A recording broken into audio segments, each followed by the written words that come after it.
Hello. It appears as though we are live. Hello, Random. Congratulations, you are first.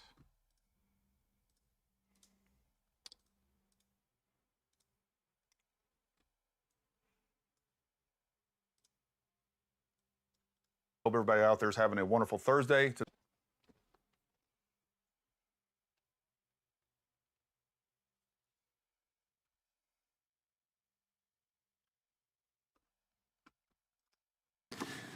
Gentleman from Kentucky is recognized for unanimous consent. Mr. Chairman, I ask unanimous consent to submit two sets of documents. The first is a series of emails from the victims of Jeffrey Epstein. They are making FOIA requests to get their own FBI files and not having any success. So I want to bring attention to that by submitting that to the record. The second document that I want to submit to the record, for the record, I know we don't usually read these. This one's not readable. It's completely redacted for the most part, the first 50 pages.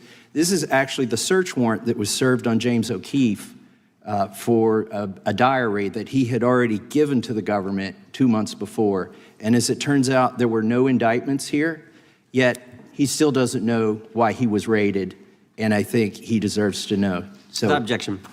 Thank you. The chair now recognizes the gentleman from California. Director, the first time you saw Donald Trump's name was in the Epstein files. Did you close the... Would you do 3-hour workouts if you're forced to go to a public gym? Well, yeah, I did that. files or keep reading? I have reviewed not the entirety of the files, so I So you haven't reviewed all of the Epstein files? Personally, no. You're the director of the FBI. This is the largest sex trafficking case the FBI has ever been a part of. Buck stops at the top, and your testimony today is you have not reviewed all the files. What I've been doing is been busy providing the safest country this country has seen in modern U.S. history in historic speed, because the men and women of the FBI are given the resources to reduce the homicide rate, to reduce the drug trafficking rate, to reduce the amount of children that are being trafficked, and the number of pedophiles. It sounds like those children being trafficked would appreciate high. the director reviewing the files. You said you don't know the number of times Trump's name appears in the files, so it could at least be 1,000. React to this. Yesterday, a Louisiana immigration judge ordered the deportation of Columbia University graduate Mahmoud Khalil to either Syria or... Yeah, good. This guy's a piece of shit. He is an anti-Semite. He was posting extremist content online, and all these dumb lefty outlets are just denying it. He was saying some Nick Fuentes kind of shit about Israel.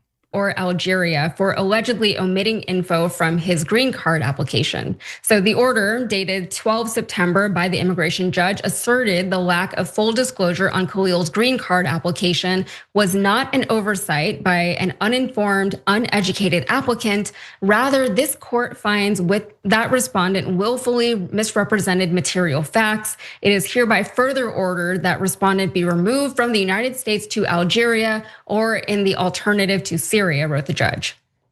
So they were saying that this wasn't just an accident. He did this on purpose. He didn't just overlook it. He's a Columbia graduate, so he knew what he was doing. So this is just the latest move in the Trump administration's very drawn out. Have you been training martial arts lately? If you met your doppelganger inside a dollar store, would you be able to kick his ass? Please consider how small the aisles are inside of a dollar store. Got my ass kicked at the dollar store by some super average dude. Didn't expect that to happen. Super disappointed right now, and I'm just fucking pissed. I'm so pissed right now. I've been training martial arts for like a decade, and come to find out, it doesn't fucking work! I've not been training martial arts, but I am on steroids, so that should help. Thanks for the donation, Sneed. Dodo Donatillers really hope Israel finishes the Palestinian issue before the 2028 election, because I don't want Democrats to feel the need to pander to those people, and I don't want it to be a voting issue. Trump dementia, I thought Biden had. Trump has ended all the wars in the world, especially the one between Azerbaijan and Armenia. To think that we settled Azerbaijan and Albania as an example.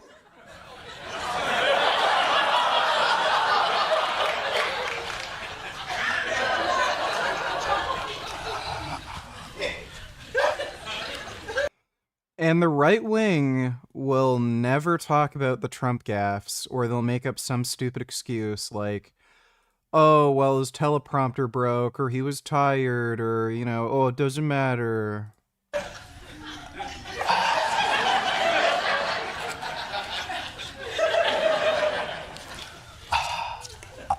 I would like to apologize very quickly. Yeah, they're pretty far apart. Thanks for the donation, Dodo. My gym is now a gun-free zone. So stupid. It's not a gun-free zone to criminals. Efforts to deport Khalil over his involvement in the pro-Palestinian protests on Columbia's campus last year. So here's some reporting from Politico on it. For more than 3 months earlier this year, Khalil was held in detention in Louisiana after the Trump administration arrested him, invoking a rarely used provision of immigration law that allows the government to deport any non-citizen, even a legal resident, if the Secretary of State determines that the person's continued presence harms US foreign policy interests. In June, New Jersey federal judge Michael Farbiar's a Biden appointee, blocked the Trump administration from deporting Khalil on foreign policy grounds. Days later, the judge ordered Khalil's release after determining that he was not a flight risk or danger to the community. However, this latest ruling comes from the Trump administration's assertion. Dodo donated $2.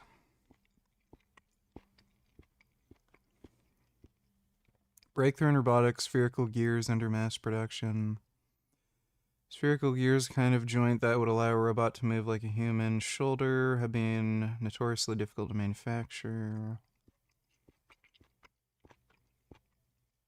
New design called Abonex spherical gear. Cross spherical gear. Meshes.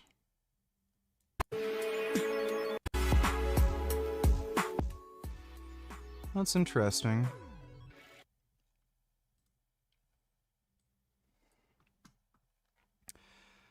Estonia officially announces that it's invoking NATO Article 4 after today's 12-minute-long violation of Estonia's airspace. Good. They gotta stop being fucking cucks. 10 years ago, Turkey had the same problem. Yeah, I know. Everyone's acting like a bunch of fucking cucks. Russia is getting beat down, so why the fuck is anybody afraid of them? 3 Russian MiG-31 fighter jets entered Estonian airspace, yeah. Yep, thanks for the donation, Dodo. 1,000 times, is that right? The number is a total misleading factor. We have not released anyone's name in the Epstein files that has not been credible. Director, could it at least be 1,000 times? We have released every piece of legally permissible information. Okay, you can characterize the numbers however you want it. Reclaiming my time, Director. It sounds like if you don't know the number, it could at least be 1,000 times. Which it's not. It's not. Is it at least 500 times? No. Is it at least 100 times? No. Then what's the number? I don't know the number, but it's not that. Do you think it might be your job to know the number? My job is to provide for the safety and security of this country. My job is not to engage in political innuendo so you can go out to the sticks and get your 20-second hit in your fundraising article. But keep going, reclaiming your time, because the people of California are being underserved by your representation. If the president is not implicated, why not release everything that involves him? We have released everything, the president and anyone else's side, that is credible and lawfully be able to be released. Your fixation on this matter and baseless accusations that I'm hiding child pedophiles. He's clearly covering for Trump. Is disgusting. Anyone that says that needs to look at the stats alone and go back to the state of California, who's receiving the biggest surge in FBI resources through my redeployment because the cities of Los Angeles, San Diego, and San Francisco need it. Director, remembering your oath to tell the truth, did you ever tell Donald Trump his name is in the files? I have never spoken to President Trump about the Epstein files. Did you ever tell the Attorney General that Donald Trump's name is in the Epstein files? The Attorney General and I have had numerous discussions about the entirety of the Epstein files and the reviews conducted by our team. Did you tell the Attorney General that Donald Trump's name is in the Epstein files? And we have released where President Trump's name is in the It's a simple attorney's question. file. Did you tell the Attorney General that the President's name is in the Epstein files? During many conversations that the Attorney General and I have had on the matter of Epstein, we have reviewed. The question is painstakingly simple. Who Did you can tell be- the Attorney General that Donald Trump's name is in the Epstein files? Yes or no? Why don't you try spelling it out if Yes you're or going to mock me? no, Director? Use the alphabet. Yes or no? No? A, B, C, Director, D, E, F? it Don't sounds wanna like do you it? don't want to tell us. Whoa. Did you tell the Whoa, he is evasive. The title, man. About to go drink myself silly happy Friday. Well, you shouldn't be drinking, but I guess enjoy yourself. Thanks for the donation, Jason. Attorney General that Donald Trump's name was in the Epstein files? Why don't you try serving your Director- constituents? He is lying and covering for fucking Trump like crazy, dude. By Did you tell the focusing on Attorney reducing General violent that Donald crime in this Trump's country and the number of pedophiles that are Director, legally reclaiming harbored my in time, your Director. sanctuary cities in Director, California. reclaiming I'll my work with time. you on that. Do Regular you wanna order, work Mr. with us Chairman. on that? Director, Time reclaiming my belongs to the time. gentleman from California. Did you tell the Attorney General that Donald Trump's name is in the Epstein files? Question Yes or no? has been asked and answered. You have not answered it, and we will take your evasiveness as a consciousness of guilt. Director, did Donald Trump ever say to you, just find and release the entire truth? Don't worry if I'm in it. The instructions from the administration were to release all credible information, and we have done that. Did Donald Trump ever provide information about Jeffrey Epstein as an informant? Donald Trump has not been, and I can only speak for the FBI, an informant of the FBI. So, Director, you've played this cute shell game where you say you can't release everything because the court has said that it legally is not allowed to be released, but the court calls bullshit. Judge Richard Berman said that when you went to the court, quote, information contained in the Epstein grand jury transcripts pales in comparison to Epstein investigation information and materials in the hands of the Department of Justice. So let's move on, Director. You wrote a book called Government Gangsters. Like it's just done at this point. Everybody knows he's covering for fucking Trump. You identified 20 individuals in that book. You put me on that list, at the top of the list. I'm eating sweet potatoes, broccoli, Brussels sprouts, and tofu. Thank you. My children find it flattering. 20 of those individuals have been investigated or have had adverse actions. Director, considering that you have identified these people as, quote, government gangsters, will you recuse yourself from making any investigation decisions about these individuals? Anyone that has been terminated at the FBI has been done so the because question they failed again. to meet the muster in Director, their constitutional I will obligation. work on the No. audio-visual capabilities. I'm of going to this room so borrow that your you can hear me. terminology and call I'm reclaiming bullshit my on your time. entire career in I'm Congress. reclaiming my It time, has been a Director. disgrace to the American Director, I'm people. reclaiming my You time. can reclaim your Will you time all recuse you yourself? want. Mr. Chairman, you're going to allow a witness to Gentlemen, speak this gentlemen. way? Mr. Chairman, would you give Recuse yourself, Director. The gentleman has no time. Mr. Chairman, would you Mr. admonish the Chairman, witness not to insult members? Gentleman has no time. Mr. Chairman, the just committee will remember. Quick point of order.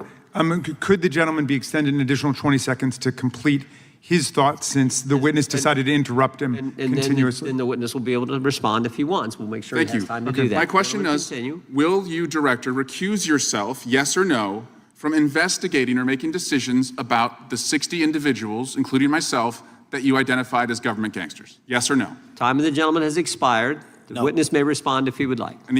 Jeez. Wow. Dodo donate $2. Let me see.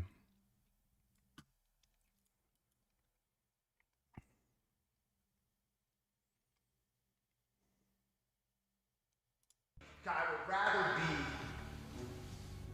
dead, not in jail. Because I'd rather be dead than to be on medication. No one from the family has taken any responsibility for my hospital visit, but if we were to go online, that's 50% of what people say at least. Or maybe, am I lying?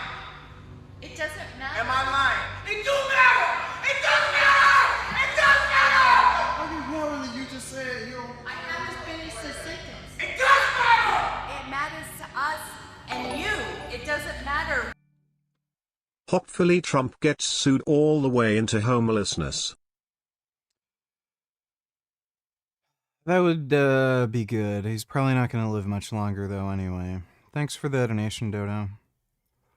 Dude, imagine being this way as an adult. Like, this is how a 4-year-old would act. What the internet says, it matters what we think. Yay. So what do you think? Did you have an effect? Next time you're at the store, look for Dave's Gourmet Creamy Garlic Red Pepper Sauce. I'm assuming that's very high in calories and fat. Probably won't get it. On my mental health? Yes. Yes. I'm saying yes. And I love you. I love you. I don't want you to be not perfect. I love you. And I want my daughter to love you the way you want her to love you.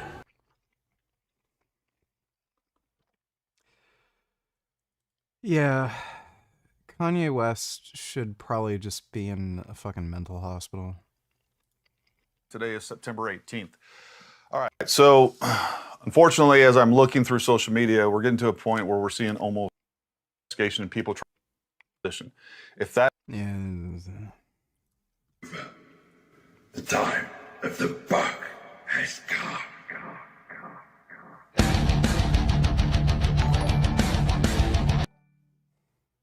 Isn't that how you acted towards your ex-wife? Who is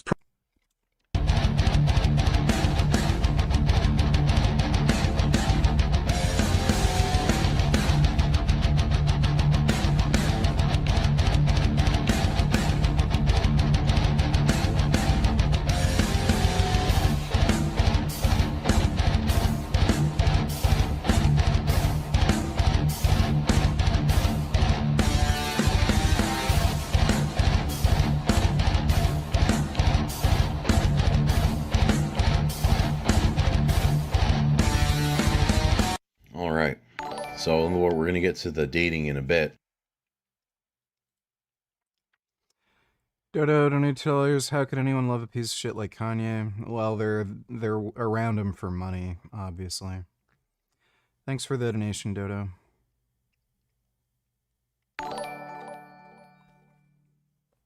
here and an unattractive Indian girl to bless your screen? You look at too many muscle mommies and hotties, so I thought I'd mix it up a bit. On off my fitness journey the last few months, and this has happened a lot. She was actually getting in shape. It's normal as long as you're not like, just giving up on yourself. And has been the first month that I've really been at my apartment. I wish I could just take a shower. I'll take it. Good morning.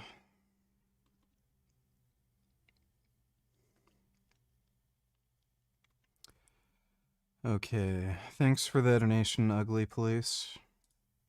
Okay, or the Tinder profile in a bit. Somebody messaged me yesterday and was telling me about the steroid shortage, although that's sort of old news, but here's some more information on it, because I had heard about it.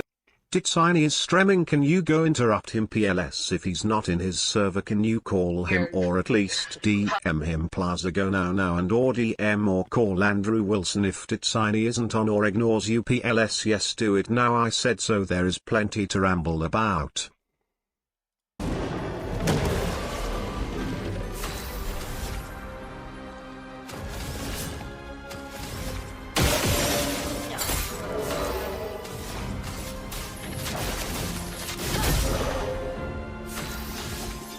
He's not on Discord. Thanks for the donation, Dodo. And then, people are saying that they're down on stock, but here we go. Singapore. An Interpol-coordinated operation across 90 countries has resulted in the seizure of 50.4 million doses of illicit pharmaceuticals worth USD 65 million, highlighting the alarming scale of the global trade in unapproved and counterfeit medicines. Operation Pangea the 17th, which took place from December 2024 to May 2025, saw the arrest of 769 suspects in the dismantling of 123 criminal groups worldwide. The seizures and arrests are the largest in the operation's 17-year history. Nervous system agents, anti-anxiety drugs, Parkinson's disease drugs, ED medications. So they got a bunch of Cialis and Viagra. And what else do they get? Commonly seized products includes anabolic steroids, anti-diabetics. Oh, so they got some GLP-1 agonists and some whatever the other, I can't remember what the other one's called. Anti-smoking products. What is that? Nicotine? Fuck the police, dude. Dermatological agents. So they got a bunch of Accutane, health supplements, herbal supplements, and psychotherapeutic agents. Okay. Yeah, I've seen the Kanefsky Blaha vids. They're not that funny. Guess who's happy that Jimmy Kimmel was fired? Jimmy Kimmel has been kicked off the airwaves after his gross lie during his monologue on Monday night. We hit some new lows over the weekend with the MAGA gang desperately trying to characterize this kid who murdered Charlie Kirk as anything other than one of them. I hated that line, obviously.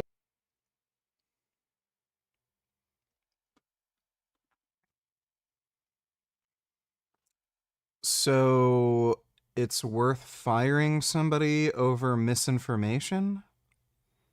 Okay, so should Trump be impeached for lying constantly? Whatever. I don't want to get a headache, dude. Thanks for the donation, Dodo. I don't know what those might be. Fake and unapproved medications are a serious risk to public health.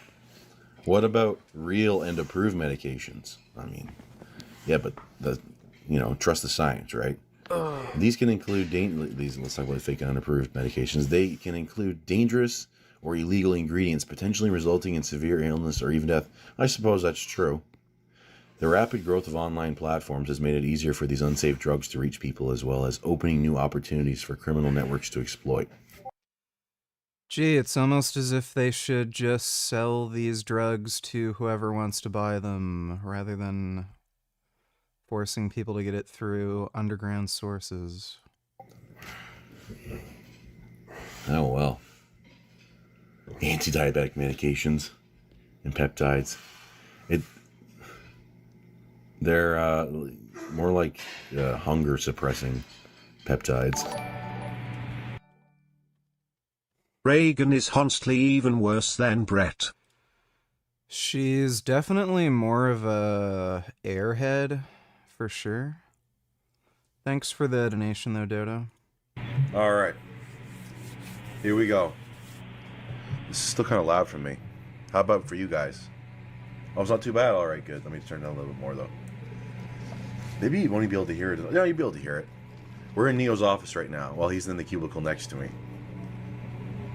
This drone, I don't know, it might kill you. I mean, working in an office probably kills your spirit, or your aura, as they call it nowadays. That probably drops it enough, but then you have this droning synthesizer note on top of it.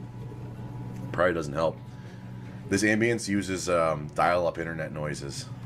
I remember those days? Simpatico internet. Or, I don't know in the US what the hell you guys use. Well, you have AT&T, obviously, but back in the day, for me, Simpatico. And I remember this keyboard that I have is from my parents' old... look, do you see that? Look at some of these.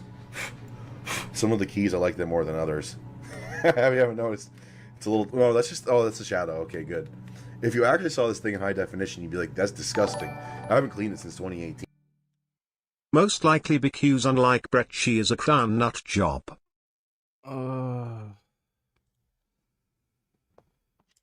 She's also not as good looking either, so there's that.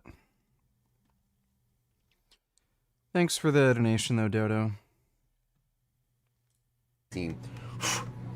I should just flip it over and then bang it out, actually. That'll save me some time scrubbing. But anyways, this keyboard is older than some of you. This is from like 2000 or 2001. Okay? Oh shit. What'd I just do? Oh, I paused it. Okay. Dude, look at these buttons. Does yours have a button like that? Alright. I remember back when I was a kid. Like why would you get rid of a perfectly good keyboard like this? You press that I button. Guess what that does? Boots up the fucking internet. There's also a moon button. See this one here? That'll put your computer to sleep. There's also there's a mute button here, but That'd be so fucking annoying. I hate it when keyboards have sleep buttons. I like this play button. I forgot about that. There's a fast forward, and then there's a reverse button, kind of like the one you have on I guess that's for playing on a CD. The one you'd have on like a tape cassette or a tape deck. I got a stop button. I got an eject button. Does your keyboard have that? Spaceman, you got your Razer keyboard that lights up. It's like watching a laser show at Six Flags every time you boot up your computer. Well, I'm a low tech. I don't do any of that silly stuff. Anyways, I've got a new dating profile.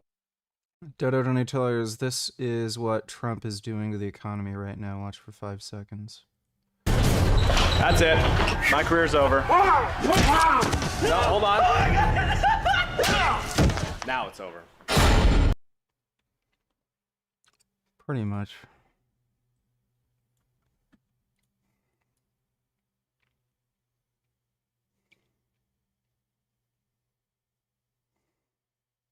Thank you, Mr. President. One of the most abused visa systems in our current immigration system has been the H-1B non-immigrant visa program. This is supposed to allow highly skilled laborers who work in fields that Americans don't work in to come into the United States of America. What this proclamation will do is raise the fee that companies pay to sponsor H-1B applicants to $100,000. This will ensure that the people they're bringing in are actually very highly skilled and that they're not replaceable by American workers. So it'll protect American workers, but ensure that companies have a pathway to hire truly extraordinary people and bring them to the United States We to need work. workers. We need workers. We need great workers. And this pretty much ensures that that's.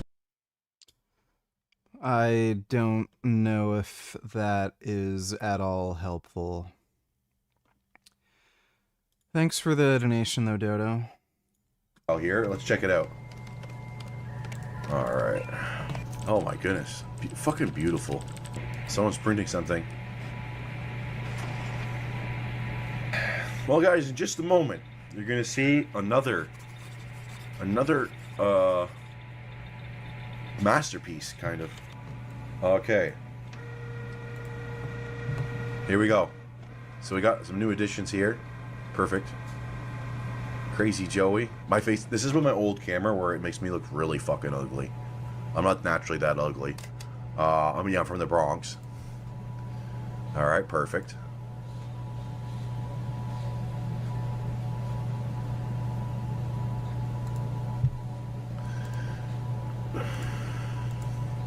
Okay. The picture's kind of shit. Channel like that one. I didn't even notice until I had it in big mode that I missed some of the head here. That's okay. That's okay.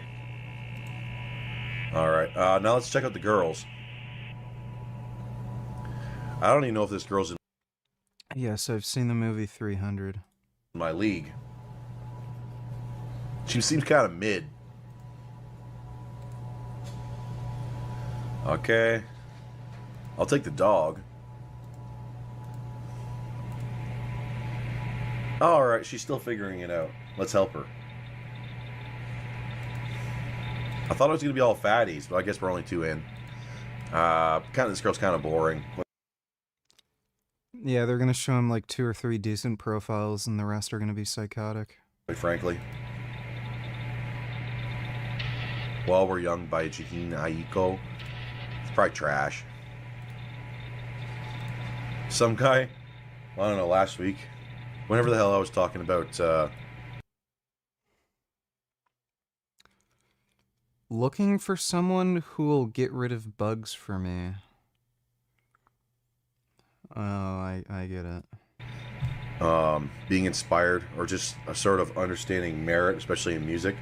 This guy said that he thanks the white race for Pantera and nothing else. That's not even there's so many better fucking metal bands than Pantera. Pantera would be better if L.A. Anselmo wasn't in the band. Because Dimebag Darrell's really good. His brother Vinnie Paul's really good. I don't know I can't remember the other guy. This lady's old.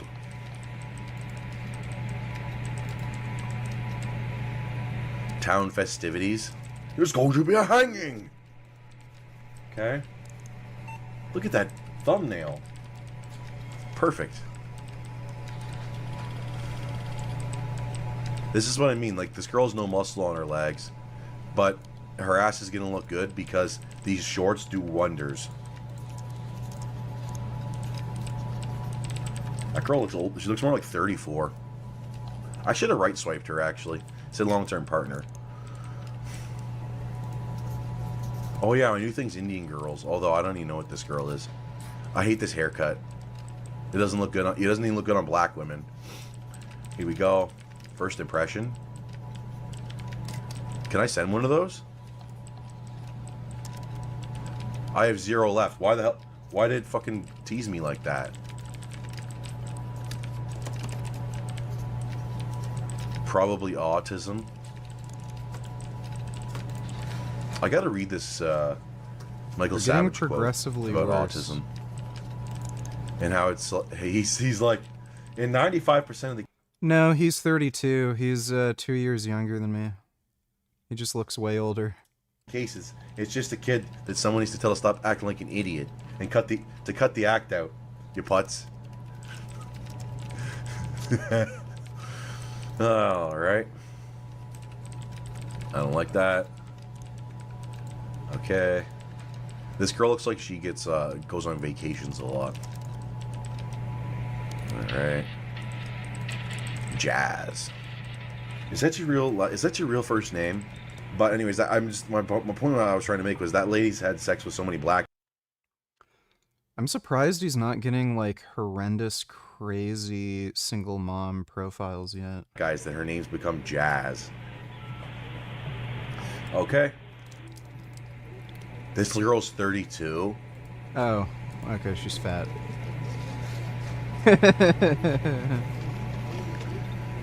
New friends.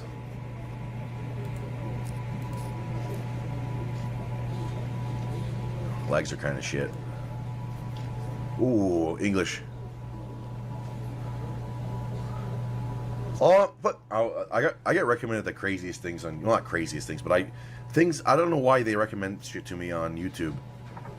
I end up clicking them just because I'm like, okay, what the hell is this? And the guy's name is like Coastside Mark, and it's some English guy, ugly as hell. What do you expect? He's like, October 1st will be the anniversary. Good evening, VG.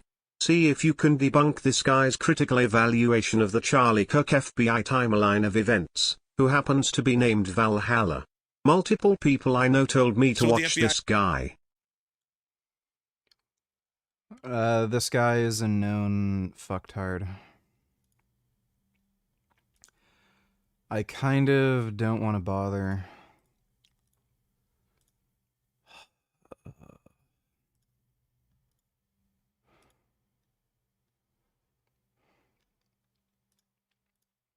It's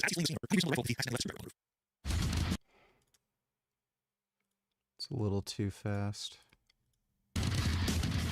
I know it's been a few days, I've been out of town, but it's actually given me an opportunity to let the FBI complete its full official story regarding the Charlie Kirk situation. And man, it's an interesting story to say the least. That's what we're going to do in this video. No tinfoil hat, no conspiracy. We are just going to go from start to finish with the official story put out by the FBI and see if any of it actually makes sense together. So don't forget to like, comment, subscribe, help the channel, follow us on Patreon, grab some merch. Let's jump into this thing. We're going to start at the beginning. Now, there's a philosophical theory called Occam's razor that when you're presented with multiple different possible scenarios that could explain something, typically the one that's least complicated and requires the least assumptions is the one that's most often true. Is the official FBI's narrative the one that's the least complicated and requires the least amount of assumptions? I'd say no, I'd say it's the one that requires the most amount of assumptions. Let's jump into it. All right, we're going to start at the start of the timeline, work our way through it, and just as we go, talk about some things that just don't quite make sense.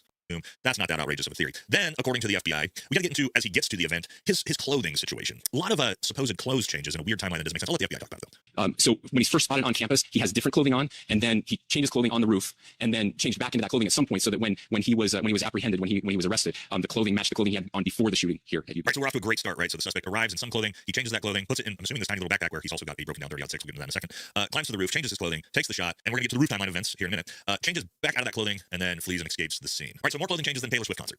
Sure, we'll say that makes sense. What the FBI has also told us is, of course, that this is the suspect's murder weapon. All right, this Mauser 30-06 that they found later that day. Okay, again, this one, I've never believed this from the beginning, and we're going to get into why here as we move through the timeline of events. But he changes his clothes. Now, a lot of people were trying to say that he hid this rifle in his jeans. Okay, well, let's take a look at what a 30-06 looks like stuffed in a pair of pants. All right, so courtesy of one of our viewers, yes, as you can see, what is an actual... You can see footage. He was moving really weird, couldn't walk properly. 30-06 looked like stuffed in... You can also disassemble the barrel. Actually, for kind of a pair of loose-fitting pants. Absolutely outrageous, ridiculous. So no, it wasn't just stuffed in this kid's tiny little skinny jeans. We know that. So the FBI then says, well, yes, he disassembled this 30-06 and he put it in his tiny little backpack, which I'm not even sure how the barrel fits in that backpack. All right, sure, let's just pretend that this kid is David Blaine Jr. and he somehow has a fully broken down 30-06 in this tiny little backpack that he has with, of course, his change of clothing on top of it. Also, the tools to put together and take apart this weapon. He gets to the top of the roof, and as you heard the FBI say there, he changes his clothes when he gets on top of the roof. He reassembles his rifle. The FBI says we know that's what he did because the FBI found the screwdriver he used to reassemble the rifle, and it matches the DNA to the shooter. Okay, let's see that statement. All right, so yes, here we go from FBI Director Kash Patel himself, a real winner in this entire situation, tells us the DNA found on a towel wrapped in the woods with the 30-06 matches that of the shooter. Also, that the DNA linked to Tyler Robinson with a screwdriver recovered from the rooftop, that's going to be important here in just a second, was also recovered. All right, so quick recap, because we got to stay in our timeline here because it's all over the place. So the kid shows up, he changes his clothes, he's got his broken down 30-06 in his backpack, in this magic Houdini backpack that's fitting all this crazy shit in it. He gets to the top of the roof, he changes his clothes, he reconstructs the rifle with this screwdriver that the FBI found, okay? Then, of course, we see him take the shot, and in the chaos, we see that first video of him immediately sprinting across the roof right after that shot. We then see him flee out the back. All right, and I want you guys to pay attention to this. So if you see my cursor right here on the left, this is where the FBI says he took the shot from, okay? We then see him immediately sprint along the front of this, from that front view camera, and sprint around this right off the back, as we've seen. There he goes. He zooms in. A lot of people are trying to say he's got a rifle with him. We're going to see here in a second. That's just silly. He jumps down, throws his backpack, picks his backpack up, which looks like his hat he actually does, because right here. That's not a backpack. That's a large bag. You see this? Whoop. Hat comes back on the head. He has nothing in his left arm, only the backpack in his right arm. Okay? You can see here, if this kid had a giant 30-06 somehow, people are going to see it. Nobody has his backpack. Again, there's pedestrians, there's cars, there's everybody like right in front of him. Nobody's freaking out. This kid's walking around with a giant rifle right after a gunshot, right? What the FBI said is a deconstructed rifle in his backpack. All right, let's play hypothetical. And again, this is literally the FBI story.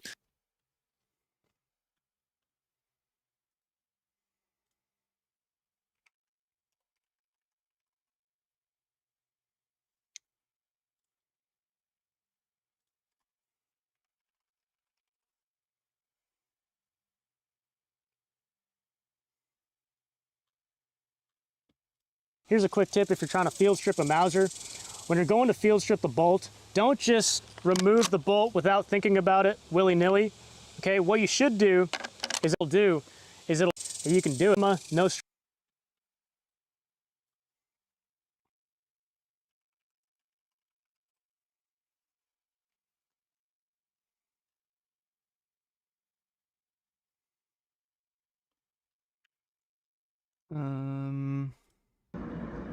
All right. You can pull me to simply flip. I'll stay safe. Okay, I don't know. I'm not sure if you can do like a complex field strip with this rifle. When was the last time Frank acknowledged your existence in any way?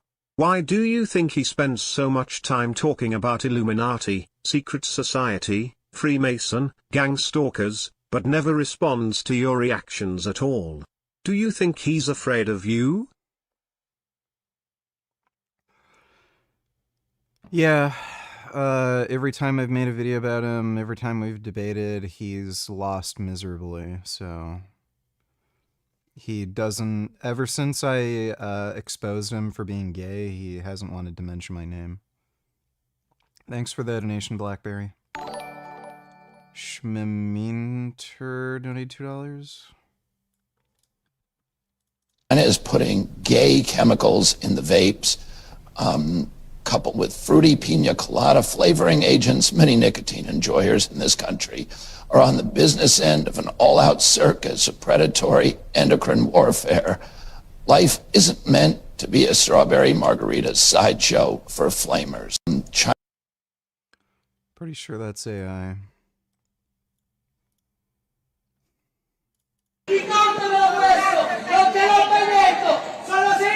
ti sopporto! Gira, cambia strada quando lo vedi! Non passare per tempo! Cambia strada!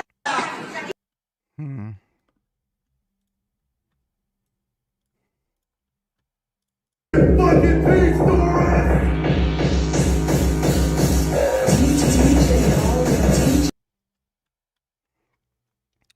It's a little weird.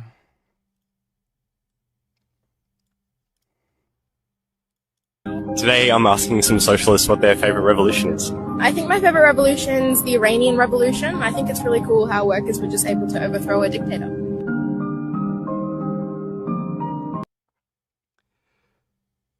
Are they out of their fucking mind? Oh wait, yeah, they're communists. They say they're socialists, they're communists. I forgot. I answered my own question. They are indeed out of their mind. Thanks for the donation, dude. Richard, since taking steroids your skin looks like the elastic casing that holds a sausage together. Also analyzed 2 pictures and your hairline is receding. Fuck man, Buck Tow Truck looks younger than you. Also, can you unban me? Thanks, Aaron. Weren't you talking shit about Israel earlier on stream and I banned you for that because you're being a fucking cunt? Thanks for the donation, dude. Unicorn Jizz donated $3. Let me see. Hey, Satan! Meet the new face of Homeland Security. Whoa! Oh my God! I just want to go. This place is gross. Would you like me to apply the baby oil to Satan's asshole, boss? Okay, look, I think there's been a misunderstanding. I'm gonna just... Might have to see that episode. When he pulled me over, he walked up, opened my door because my window don't work, right? And then JSO officers hit man's face, break car window. I said, so what I did wrong? Yeah. He said, well, for one, your headlights are off under this weather. I'm like, okay. There's multiple people headlights off, first of all. And then there's no rain. It doesn't matter. You're still required to have headlights on. Can you pull that law up? Huh? They pulled him over for being black. Can you pull that law up? Yeah, when you step out of the They're like, cops are not pulling you over for something like that. car, I will. Can you call your supervisor? Huh? Can you call your supervisor? All right, go for it. Exit the vehicle now! Exit the vehicle! Okay, well, that's clearly assault. They're just racist and hate black people. Show me your There was no reason to punch him in the face. hands. Here.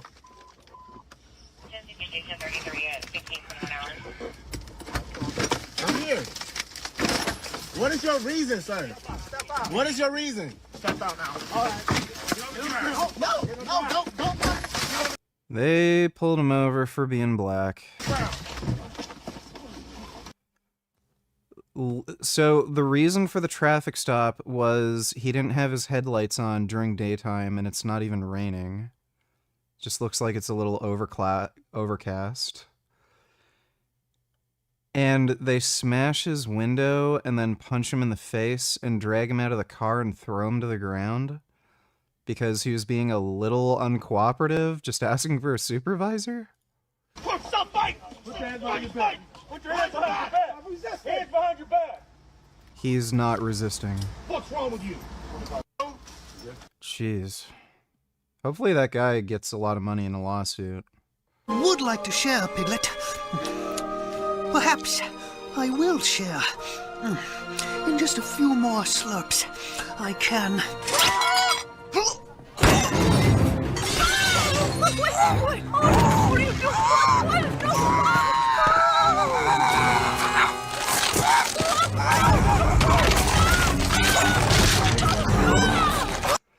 I never saw that episode. I saw the clip before. I don't know why Randy killed Winnie the Pooh.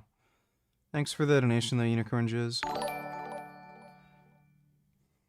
Once again, the police are scum. Yeah, they are. It's just what they do. Stripping and taking apart the bolt on a 98 Mauser. Action.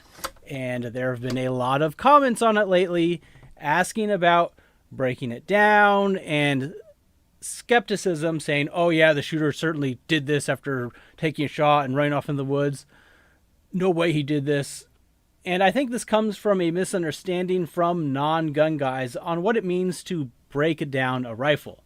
So here's the thing, I don't think he broke down the rifle at all for a number of reasons, but even if he did, the implication that he would take out and take apart the bolt as part of that is ridiculous. For those unfamiliar with Mauser rifles or even bolt actions in general, it was said that the spent casing was recovered in the rifle, which means that after shooting the single shot, he did not cycle the bolt or manipulate it at all, as that would have expelled the spent casing, or you would have to believe he picked up that spent casing after manipulating the bolt when breaking down the rifle, grabbed the spent casing as well as all the other pieces, and then put it back in the rifle when he ditched it, instead of just tossing it somewhere else along the way. So what would be meant by breaking down the rifle? And what would be the purpose in breaking it down? It has nothing to do with the bolt. It would be to make it more compact so that it was more easily concealable. If you were to break down the rifle at all, it would be to remove the barreled action from the stock. And with the Also, Randy most likely killed Winnie because he is a greedy bastard that refuses to share his honey with anyone else. Okay, thanks for the explanation, Dodo. Thanks for the donation. The stock we've seen, you would essentially only lose from the back of the action to the end of the stock. And I don't have the exact stock here. It's some sort of more commercial one. But on this example, that's only about a foot. That's all you're saving in size if you break it down. Now there are a lot of Mausers, a lot of aftermarket parts. This is clearly not a normal military stock, so the next point may admittedly be incorrect, but the vast majority of Mausers have an internal magazine. This does not come out, it's part of the rifle. The top of the action keeps the rounds in the magazine. And I'll show you what I mean. So let's say you want to take the action out of the stock and you have rounds remaining in the magazine. Guess what? They're not in the magazine anymore. The bullets spill out everywhere, which means, again, he would have had to grab all these bullets that were Do you have to lock the bolt back in order to do that? Engraved as he fled, then put them back in the out. It's partly not a normal military stock, but Mausers have an internal magazine. This does not come out. It's part of the rifle. The top of the action keeps the rounds in the magazine. And I'll show you what I mean. So let's say you want to take the action out of the stock. Yeah, so do you have to open the bolt? Because if you don't, then that would explain why there's still a casing in the gun. And you have rounds remaining in the magazine. Guess what? They're not in the magazine anymore. The bullets spill out everywhere, which means, again, he would have had to grab all these bullets that were engraved as he fled, then put them back in the rifle when he put it back together. And I find this extremely unlikely. So where is all this coming from? This seems to be based on a few things. I think discussions of him breaking down the rifle were just initial speculations in how he got away from the scene and has not been part of any official explanation of events I have seen. Certainly, I looked around, I didn't see any... I don't think he disassembled after the shot. He had to have jumped down the roof with it wrapped in the towel, and some say they can see it. I think it's possible, but seems like you would clearly see it in the footage. Well, it looked like he had a really large bag or something to carry the rifle in. Thanks for the donation, though, retard. Official saying, oh yeah, he broke down the rifle. So maybe if you have seen that, please let me know, but I could not find anything. There's one video in particular that comes up a lot when you search about the rifle being aftermarket feature that So I don't know if this had an internal magazine or if it was a single shot. would allow you to take apart the stock like this instantly either. Another thing pointing to this is the news that a screwdriver was found on the roof, which generally, yes, a screwdriver would be needed to take apart the screws on a Mauser action. But that's not generally a quick process. Rampant speculation, generally roof access is secured in some way, so maybe he used the screwdriver to get on the roof, get access to get to his spot. I'm not sure what other use it would have had and why he would bring it, but I don't think he used a screwdriver on the rifle before he escaped. Additional evidence I've seen circumstantially supports he didn't break it down. We see in text messages released, the shooter obviously was concerned about getting caught with the rifle, and that's why he ditched it in the woods. That indicates to me that was not very concealable at the time. And the footage of him jumping off the roof looks like he has the rifle. Yeah, that looks with him, possibly already wrapped in the towel he used. Yeah. Yeah, so he didn't disassemble it after the shot. He might have had it disassembled bringing it there. So this kid was able to take the shot, change his clothes, break down with the screwdriver he used and left on the roof to put it back in his backpack, all in about 6 seconds. As he Yeah, he didn't disassemble it after the shot. Would you marry Ariana Grande if she tracked you down and proposed to you? Do you think she is sexy? For whatever reason I find her to be incredibly hot. Even now. Also I hope you have a good night and keep making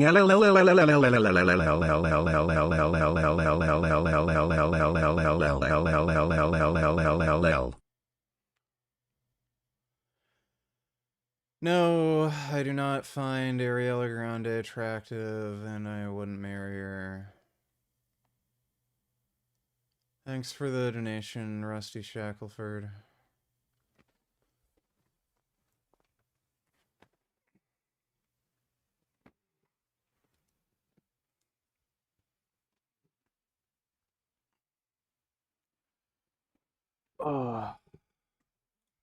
sprints across in one sort of continuous frame there to leave the scene. Okay, fine, FBI. Sure, let's say that. Yo. Insane workout you had today. From this day forward the exercise shall be called GTV or VGT God tier vegan lateral raise. Or the vegan berserk lateral raise. Have you read any meta-analysis on alpha GPC city on healthy adults? Brain health related. No, I don't even know what that is. But thanks for the donation, less is more. Appreciate it.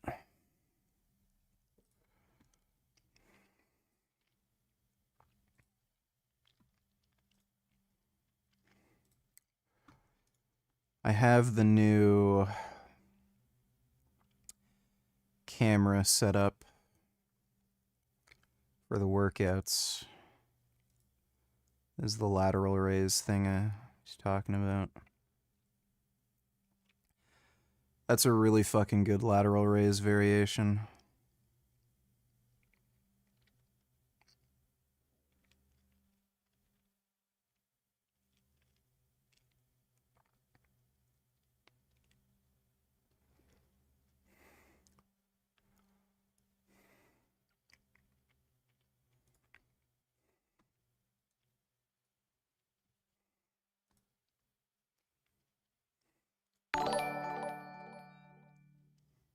I mean seriously, who would she is in her 30s and still looks like a 12-year-old girl?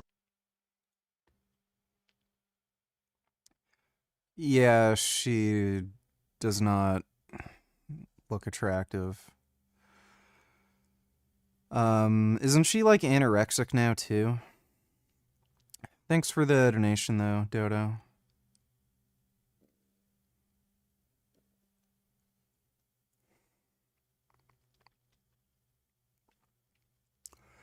If you could choose one practical vehicle, one dream vehicle, which are you choosing? For the practical vehicle, I'd either choose the new Porsche Dakar. I think it's the Porsche 911 Dakar.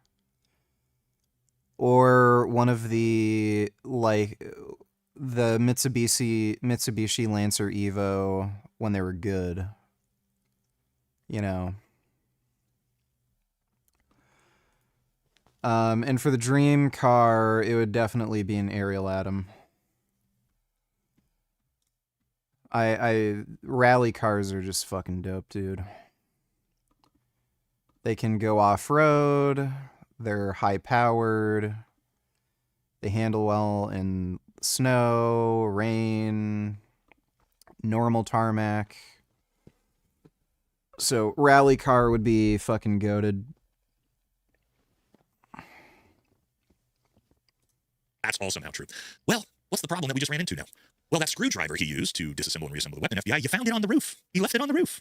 So when he fled out into the bushes, where you found his 30-06 in the woods, let's take a look at that 30-06. That weapon is completely assembled. So the FBI is also telling you is that he reassembled the rifle before he dumped it in the bushes as he's fleeing the scene of a murder. How do you reassemble the rifle?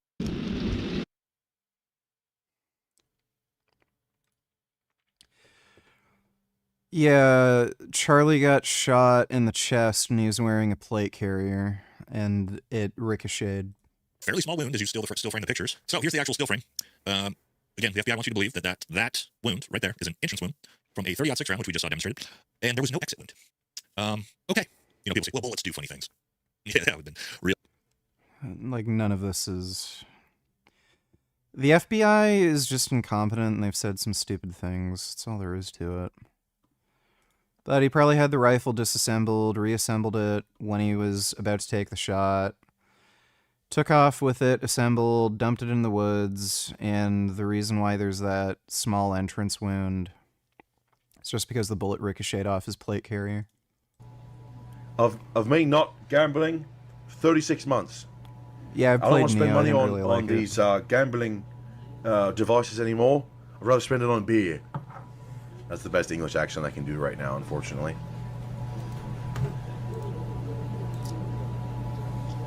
Oh, she's probably French. Actually, I hate these tattoos. Sorry.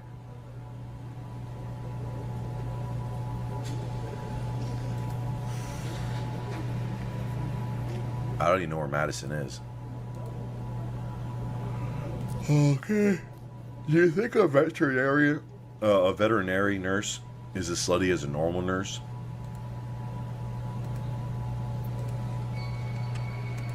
Okay. She's got a little bit of a toasted sort of look. Dingo Dial got her with his laser gun. The gym and fire. I can control it when it counts, though. What? Oh, great. Affirmative action hire. My friend's, this guy I know, he's dating a firefighter. This guy told me today that 65% of the people in Canada are reliant on the state for their income. And if, for example, a female firefighter can't do her job, or can't do the job properly, just like lots of other civil service jobs that are physically demanding to the point of, like you need a certain amount of upper body strength, or strength in general. And so even most of the men that work for the government are parasites. The women, obviously, that make probably six figures, like for example, if you weigh over 150 pounds. You live next to Supercar Ron? Huh. Yeah, the 911 Dakar is fucking sick. I just wish it came in a 6-speed manual. That's the only bad thing about it. That I mean, maybe over 180 pounds, and you fucking fall down, you have a heart attack. You better hope there's a guy around, otherwise, or some able-bodied person around, because the two female paramedics that show up aren't going to be able to put your ass on the gurney.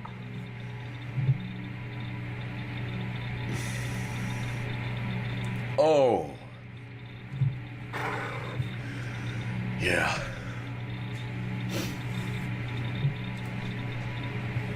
Oh my god. Oh my god. When she went to the salon, Oh, it's a nice dog, to get her lips done, they upsold her. They're like, "Do you want to supersize that?" All right. Why is she holding your belly? Are you pregnant? Yeah, really. It'd be kind of hard to know unless you're like 7 months in, though. No offense.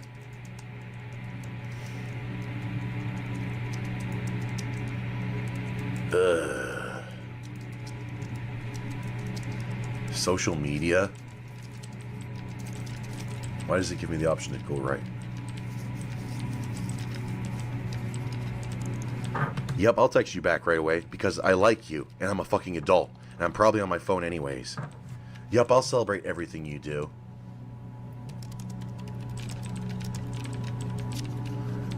I 100% plan on being your biggest fan. We'll spam you with photos of my dog, sunsets, and flowers that look cool. If you can't communicate, are you open to working on it?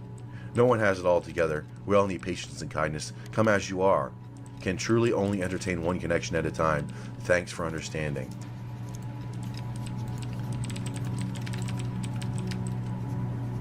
Who's this kid? How come she didn't mention that she's got a son? This lady looks good, though. Alright. You should probably blur your son's face out. Single moms. Yeah, here they come. Well, I can't, unfortunately, be a stepdad. All my ancestors would freaking roll over in their graves. Okay. Nope. That picture's from high school. She's the same age as me. I should have my high school pictures in here. Why the hell not? Like, you look pretty good for a 33. Well, thank you very much. This girl looks good. She got the nose ring, though. Nose ring theory. If they have long-term partner and they're not totally fucked, I'm gonna right swipe them from now on, okay? Unless I forget. Hopefully Neo's not too loud. He's not drowning me out. She's calm, but a little bit of chaos. She gives so much warmth, but she also wants to receive it. She doesn't know what she wants, but neither do you. Well, I know I don't want these fucking ugly-ass tattoos on my girlfriend's body. Okay. Freaking Barbie. I mean, instead of getting your lips all fucked up, just... Yeah. I don't know how much that costs. It probably costs like $200, $250 per session. Instead of getting your lips done like once a year, just get your tits done. Just save up for that, and then leave your lips alone. I don't know. I'm not suggesting you get the breast done, but if you're gonna get some plastic surgery. He lives 5 minutes away in Dapper, Utah. He's always driving a different car when I see him, and he's always buying new cars. Drives the Chiron in snow and the Valkyrie. Dude, that is crazy to drive those cars in the fucking snow, especially the Valkyrie. How the like, isn't the ground clearance on that like nothing? Like 2 millimeters? Surgery done. At least get something that looks better. Easy girl name. It's up there.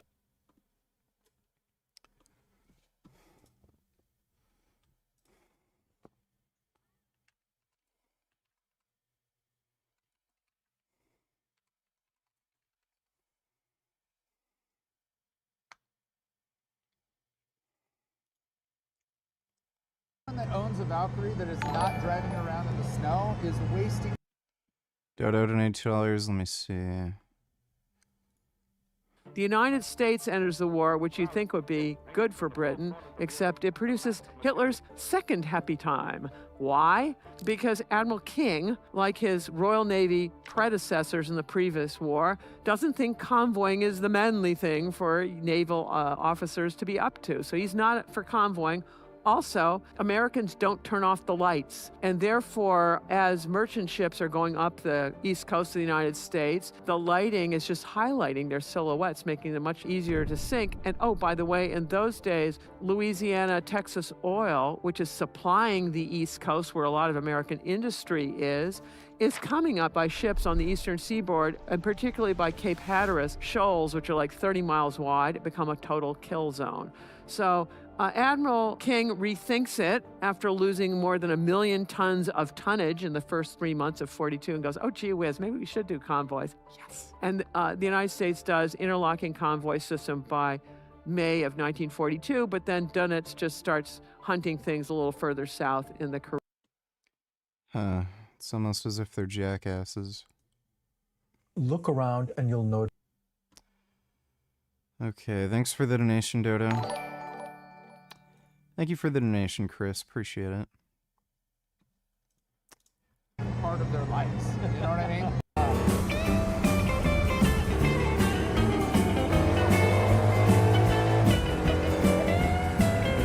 Howdy, everybody. Hey, today.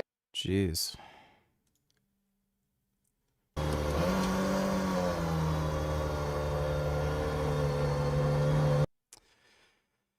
How does he have so much fucking money, dude? Fuck me. Did he, like, get in Bitcoin early or something? I made the wrong life choices. God damn. All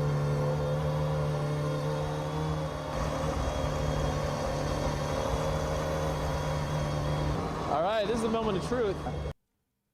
They designed to keep.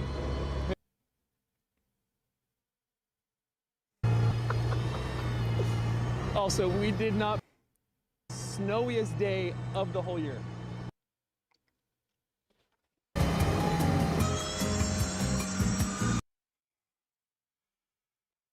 That is a sight to behold. A guy in an Aston Martin Valkyrie with goats driving in the fucking snow.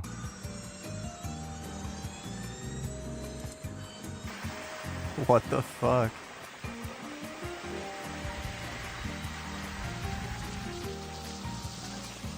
That's nutty. Notice everything in the universe follows consistent rules, from apples falling off trees to planets orbiting the sun. These rules are what we call the laws of physics, and they can often be written as concise mathematical equations. For example, the same law of gravity that makes an apple fall also keeps the moon in orbit. These laws don't change from one corner of the cosmos to another, nor from one time to another. They have been the same as far as we know over billions of years. Why these specific laws? Why are they what they are? Let's figure out the answer to that question. That's coming up right now. Why should the universe obey neat mathematical laws at all? There's no obvious reason that reality couldn't have been a chaotic mess of unrelated rules. In a hypothetical reality like a video game world, a character analyzing their universe might find a jumble of arbitrary, quirky rules put in by a programmer. But by contrast, our universe's laws have an almost magical regularity. They display symmetries, patterns that remain unchanged under various transformations.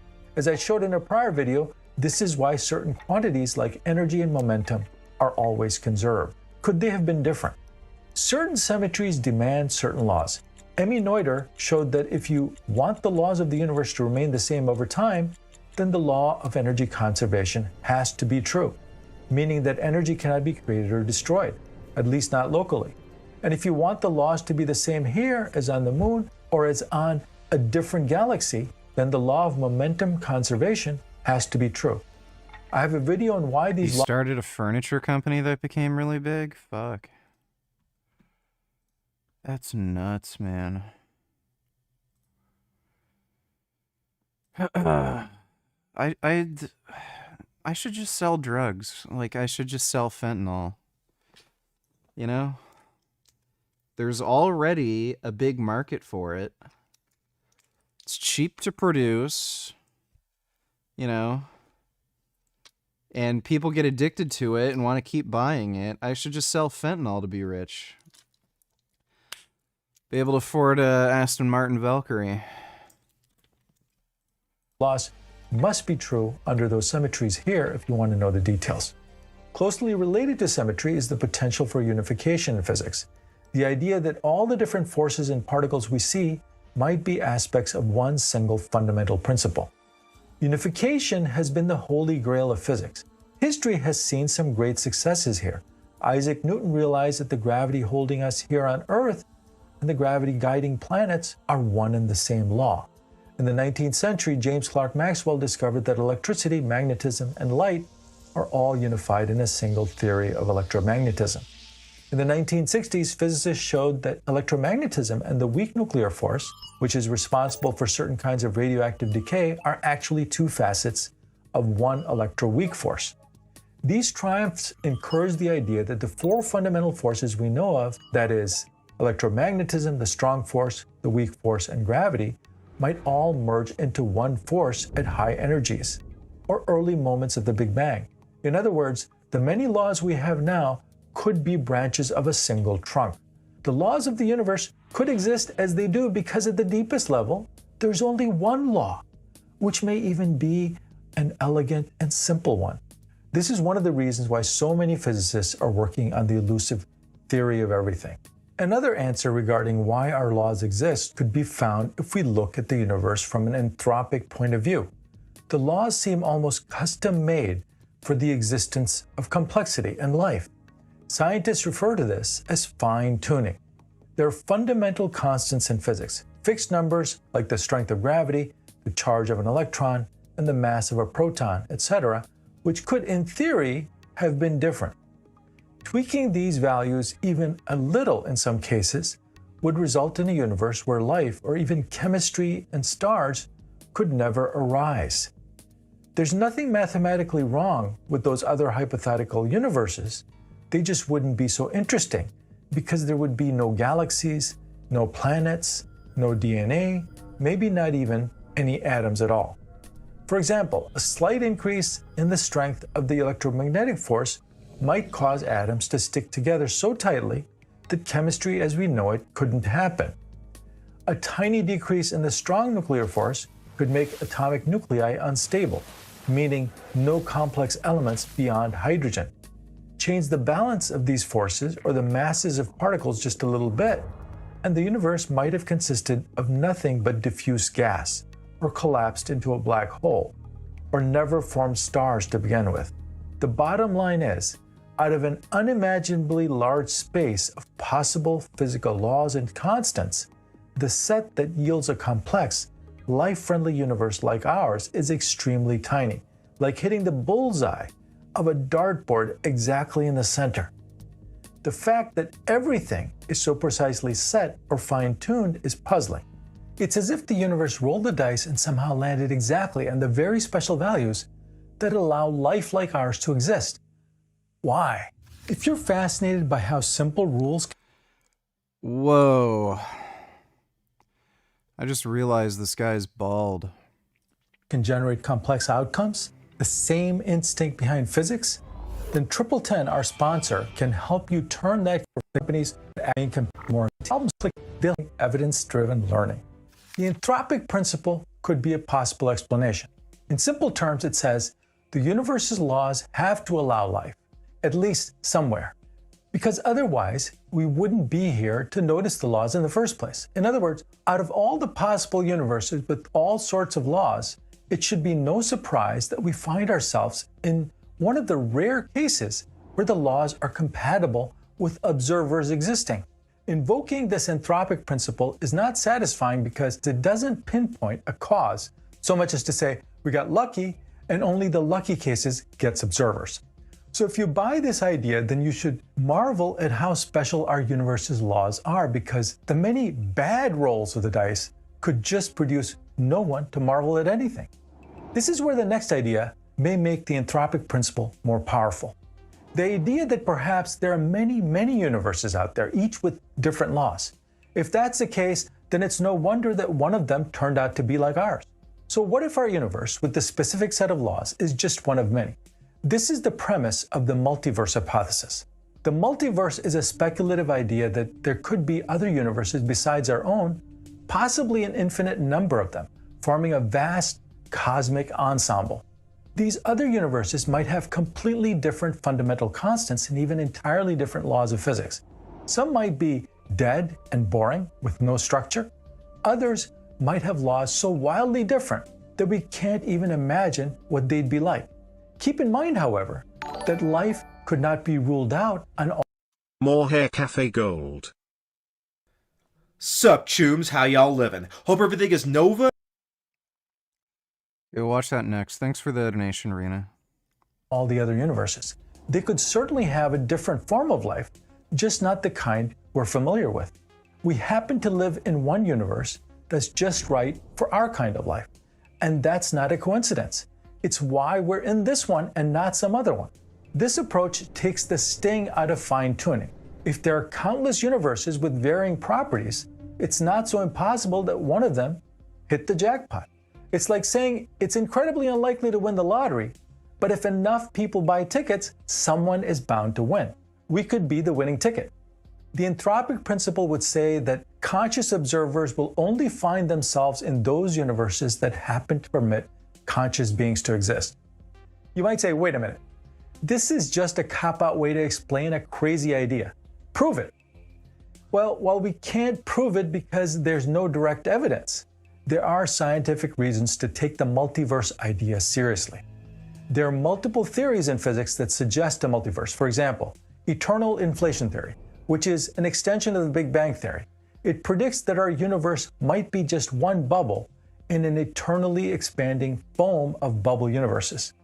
String theory, when combined with inflation, hints at a landscape of possible universes with different properties. I have a video on this up here if you want to know more about this. There's also the many worlds interpretation of quantum physics, which posits that every quantum event branches into parallel realities, a form of multiverse where essentially every possible outcome for the universe exists in some branch. This idea is interesting because it provides a mechanism for multiple universes, but it's important to stress that so far, these other universes remain hypothetical. Some scientists criticize multiverse concepts for being untestable and therefore not scientific. After all, how do you confirm the existence of worlds you can never observe? That said, the multiverse is a serious idea being discussed in the scientific community precisely because it would naturally answer a lot of the why these laws types of questions.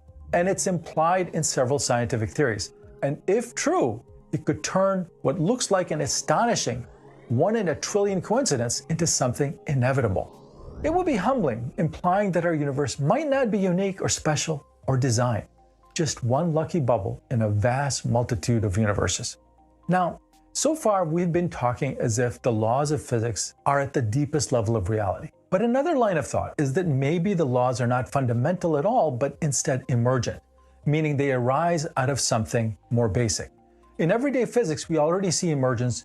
For example, temperature and pressure in a gas. These aren't fundamental properties of molecules, they emerge from the collective behavior of trillions of molecules moving and colliding. The idea here is perhaps on the most microscopic fundamental scale, the universe follows some ultra-simple rule, and everything we call the laws of physics at higher levels, from chemistry to biology to astrophysics, are just effective laws that come out of the underlying system when it gets large and complex. This is taken seriously in physics research. For example, some approaches to quantum gravity suggest space-time itself might not be fundamental. It could emerge from something like entangled quantum information. So the concept of gravity might emerge from more basic quantum interactions. There are theories of emergent gravity trying to show this. If true, then asking why do the laws exist as they do might translate to why does the underlying system produce these emergent rules? This may be easy to answer if the base rules are simple. The emergent idea would also add an interesting twist to the idea of a designed universe. If a very simple underlying rule set naturally yields complexity, you don't need someone to fine-tune each law. It self-organizes. A great example of this is the behavior of a flock of birds. It's based on 3 simple rules based on the behavior of a bird's neighbor, not a single leader. 1, don't get too close to each other. 2, don't get too far away from another bird.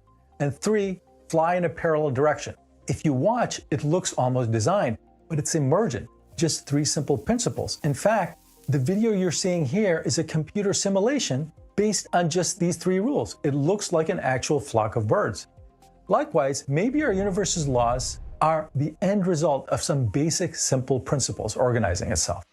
Another philosophical angle is to consider why is mathematics so accurately able to model the way our universe works?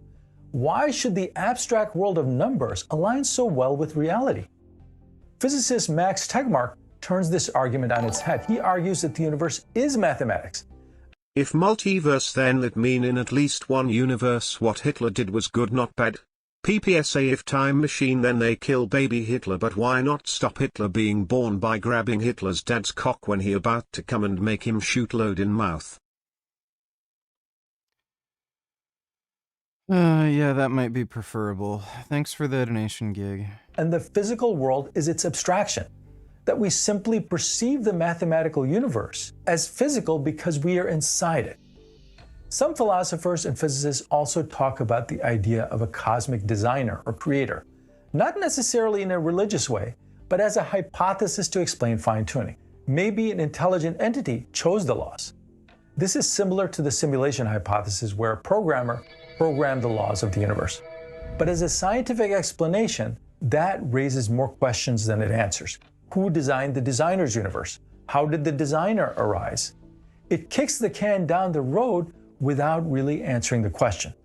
Frank Wilczek, a Nobel-winning physicist, put it this way: the beauty of physical laws is too impressive.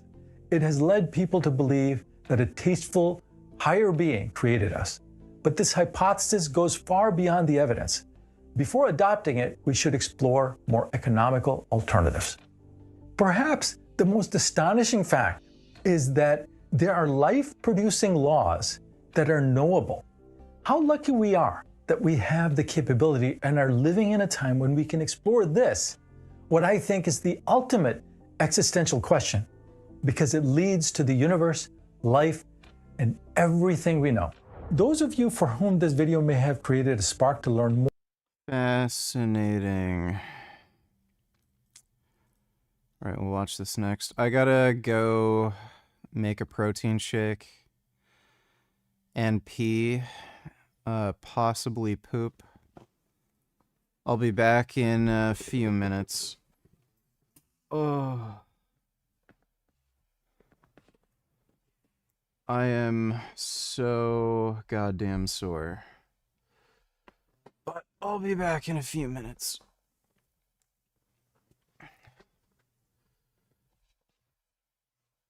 Oh, shit.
Well,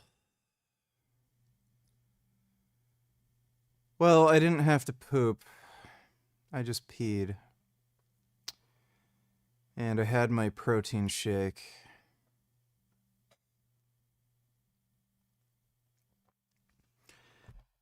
Did you try the Cosmic Rainbow C4 yet? They do not have that flavor at the gas station where I buy my energy drinks.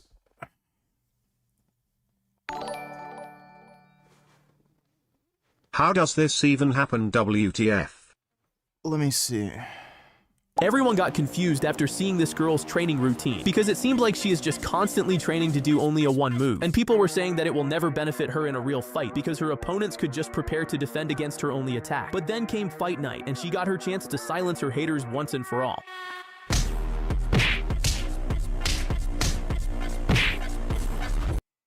That is fake. That is a fake fixed fight. That was clearly a swan dive. Yeah, that was a swan dive. Thanks for the donation, Unicorn Jizz. What do you think my body fat percentage is? I would guess probably about like 14-ish%. Yeah, I would guess around 14%. Like just under 15 maybe. Around there, I'd say between 14, 16, probably. Thanks for the donation though, David Chubby. And you're all having a preem week. So, as you all probably know, hair loss witchery is the main focus of this channel, but a closely related subject is skincare witchery. I am predominantly a hair loss witcher, but I have begun to dabble in skincare witchery because the common factor here is that both hair loss and wrinkly, damaged skin make people look older than they actually are. So, even if you have a full head of hair, people will still judge your age and your appearance based on how healthy your skin appears to be. Now, I've talked about skincare before on this channel, and if you watch my videos on skincare, then you'll know that the very best thing you can possibly do for your skin is to wear sunscreen in order to prevent the damage from UV light from the sun, and also to use topical tretinoin to improve collagen production of the skin in order to reduce fine lines and wrinkles. I've also done several videos on diet. Specifically, I've done some recent videos on the carnivore diet, and even though I am not a diet witcher, I've made a very strong case that a meat-only diet is very bad for both your health and your longevity. So, one of the things I have noticed about some of the carnivore diet promoters, or most of them for that matter, especially the ones who are over 30, is that their skin looks downright terrible. I mean, it looks really, really bad. Some of them look like they are human beets or tomatoes, which is pretty ironic since they all hate vegetables. Their terrible looking skin is probably not just because of their diet, but also because carnivore dieters are all anti-sunscreen, since they're all conspiracy theorists without exceptions. But there are a lot of people who don't wear sunscreen, but still have much better skin than the pizza-faced carnivore dieter influencers you see on YouTube. So I think diet has to play at least some significant role. So, this got me thinking, what effect would a carnivore diet have on the skin? And a related question, what would be the best diet for skin health? So as usual, I contacted my team at the Hair Cafe Institute for Scientific Research for data on this topic, and it turns out there actually are scientific studies looking at the effect of diet on skin health. It plays a big... I have a cat potato here.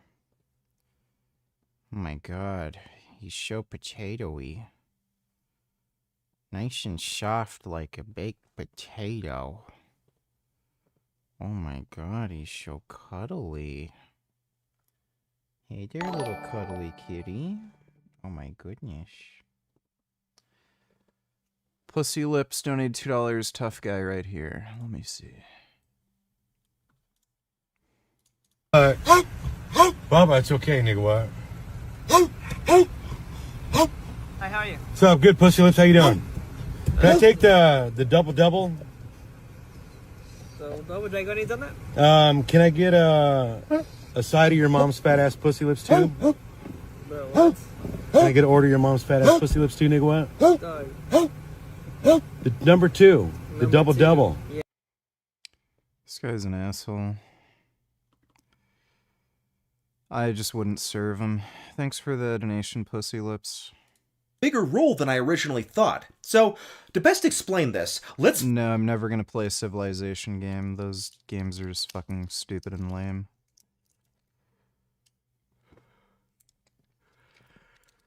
Never, ever, ever.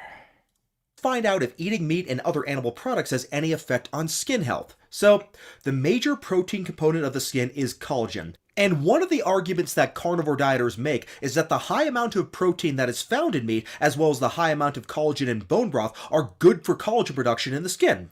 It is true that if you increase the protein in your diet, you will increase collagen production in the skin. So in this double-blinded randomized study, 100 adults with wrinkles were given either collagen peptide supplements made from fish scales or a placebo treatment over a course of 12 weeks. The results showed improvements in wrinkles, skin elasticity, and skin hydration with the collagen peptide supplements. However, there's nothing particularly special or magical about using protein. Did Tucker really own Mark Cuban here, or doesn't make any sense? What should Mark have said to this nonsense? Why does Tucker call Zelensky a dictator but not Putin? What's your take on whether we should be sending money to Ukraine or not? Were you in favor of that? Man, they need it. I mean, honestly, I don't have a good answer. You know, I can make an argument both ways, and half my family is Ukrainian from my grandparents. And so, you know, personally, I think we should help, but I don't have a studied answer for you. How much money have you sent to Ukraine? None. Oh, so what do you mean by we? You're the one whose family's from Ukraine. Like, why don't you send them $1 billion? Because I'm trying to fix healthcare. Well, why don't you fix their healthcare if you're like so deep? If you think we need to. He doesn't know anything about it, and Tucker Carlson's just a fucktard. Thanks for the donation, Tool. Proteins from animal products to improve skin health. In fact, there is a form of collagen peptides that can be derived from plants, and this so-called vegan collagen has other advantages because plants contain many other substances that actually directly stimulate collagen production. This study directly compared a vegan collagen supplement against an animal-derived collagen supplement. The study enrolled 90 subjects and compared the vegan collagen to fish collagen, and it also included a placebo group. The study found that both the vegan collagen and the fish collagen improved skin collagen density and skin elasticity by the same amount. So the authors of the study concluded that vegan collagen is effective and a more sustainable alternative to animal collagen. But collagen aside, there are other reasons to prefer plant-based sources for skin health as opposed to animal sources. A massive problem with consuming meat as your primary source of protein for skin health is the fact that meat contains substances that cancel out any skin health benefits a high-protein diet can give you. What I mean by that is that meat is very high in what is known as advanced glycation end products, also known as AGEs. AGEs can occur in any type of food, but they are particularly high in animal-derived foods like meat and dairy products. Cooking meat doesn't eliminate AGEs, it actually makes them worse. So, while uncooked meat has lower levels of AGEs than cooked meat, plant-based foods have the lowest levels by far. And the trace amount of AGEs that are found in plant foods don't really matter because plant foods are high in water content as well as antioxidants which help break down AGEs any further. So to give some context to show just how much higher AGE content is in meat compared to plants. I'm on tescipionate. Don't know where you got test and enthate from. Fried bacon has over 90,000 AGEs per 100 grams. Raw vegetables, on the other hand, have AGE levels less than 100 per 100 grams, and even cooking them raises their AGE levels only slightly to about 200 or so. The reason why this is so important is because of the negative effects that AGEs have on the skin, which was summarized in this review article. AGEs also contribute to many other health problems as well, like diabetes, heart disease, and even cancer. But today, we're just going to go ahead and focus on skin health. I did talk about AGEs more in my recent carnivore diet videos where I go over the health detriments of AGEs, so I'll go ahead and link that video below in case you haven't seen it yet. But to just briefly summarize AGEs' negative effects on the skin, AGEs increase collagen cross-linking, inflammation, oxidative stress, and other negative factors in the skin. The collagen cross-linking leads to reduced skin elasticity and wrinkles. AGEs also activate pro-inflammatory pathways that lead to skin dark spots and blemishes. They also create reactive oxygen species, which dulls the complexion of the skin. Finally, AGEs impair the skin's natural barrier and slow down skin healing. So AGEs are extremely bad for skin health, and meat is the highest source of AGEs by far. So the fact that 99% of looksmaxers on the internet recommend the carnivore diet is the height of hypocrisy and stupidity. So since AGEs are so bad for your skin health, it's best to minimize meat consumption if you care about your skin. But eating more plants isn't just about avoiding AGEs. There are other compounds found in plants that are directly beneficial as well. That's because plants have phytochemicals that have been shown in many studies to protect the skin against sun damage, as well as improve skin hydration and reduce wrinkles. There are many studies on this, so I'll just go ahead and show a few examples. For example, here's a study that looked at the skin health benefits of avocados. Avocados contain carotenoids that in animal models have been shown to prevent skin aging. Many other plant-based foods also contain carotenoids, like carrots, sweet potatoes, and green vegetables, as well as squashes, and there are many different types of carotenoids that all have tremendous health benefits, but this study looked specifically at carotenoids and found that avocados were very good for skin health. For example, in this study, there were 39 women who were randomized to eat 1 avocado daily or their normal diet without avocados. The study lasted for 8 weeks.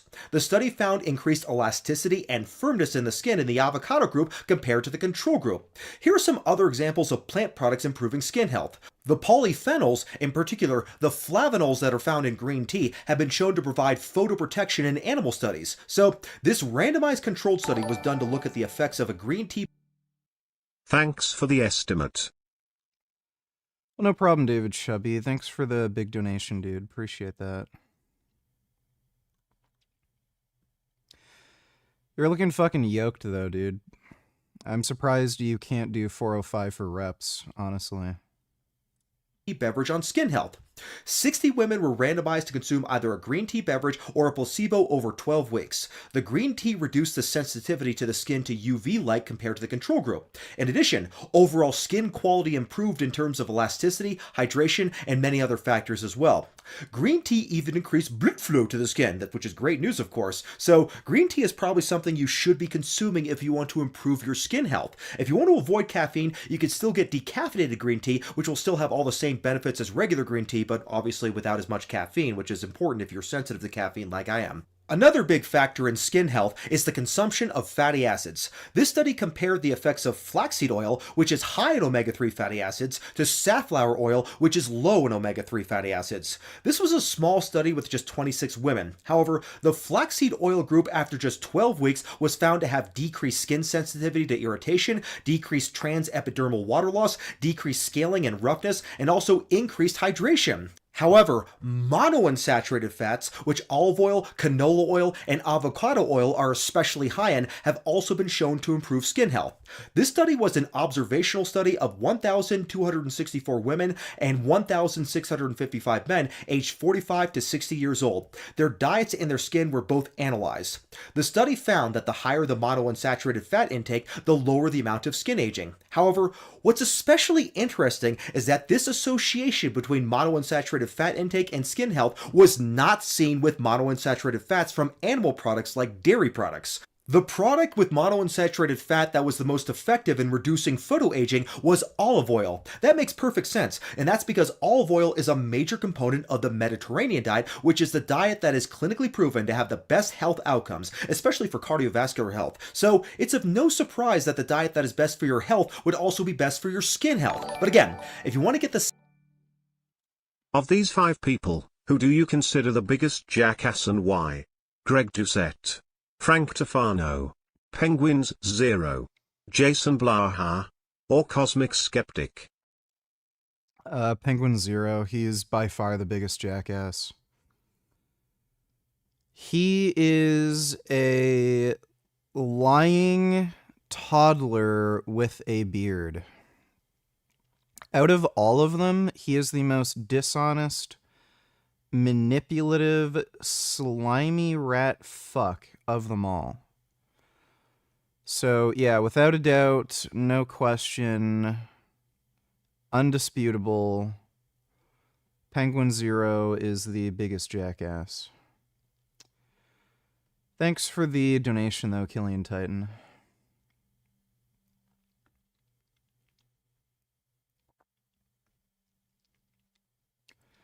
Yeah, his fan base is brain dead too. They're like, I mean, they watch him, right? So you'd have to assume they're not particularly bright.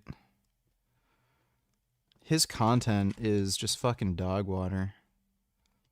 Some of the most unfunny, stupid nonsense. Skin health benefits from monounsaturated fat, it has to come from plant sources like olive oil, canola oil, and avocado oil.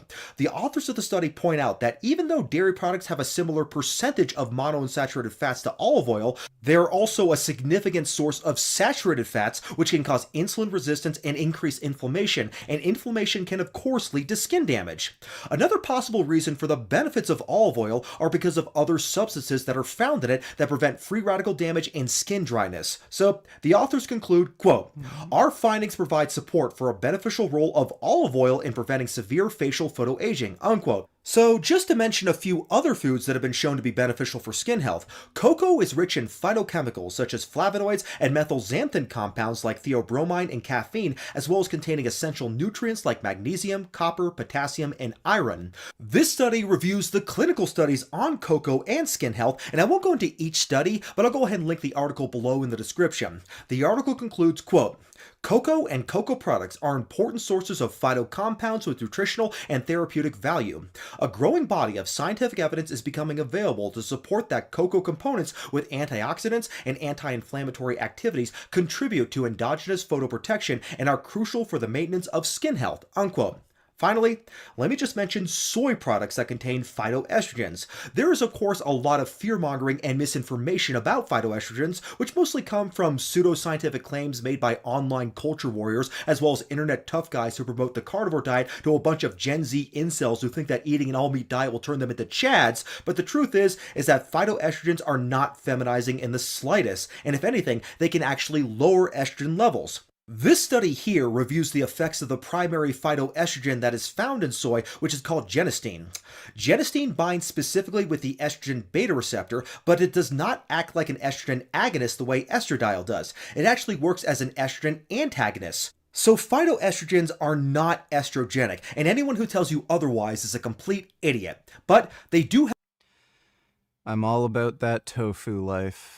Many beneficial skin effects. Like with cocoa, multiple small clinical trials have been done, and soy isoflavones have been shown to decrease wrinkles, increase skin thickness, decrease sensitivity to ultraviolet light, and increase the microvasculature structure of the skin. Another highly beneficial compound worth mentioning here is astaxanthin, which is a pink pigment found in certain algae and in fish that eat algae like salmon. It does not have a natural plant source, but algae is not an animal, so it is still suitable for vegans, so if you want to supplement it, it's totally fine.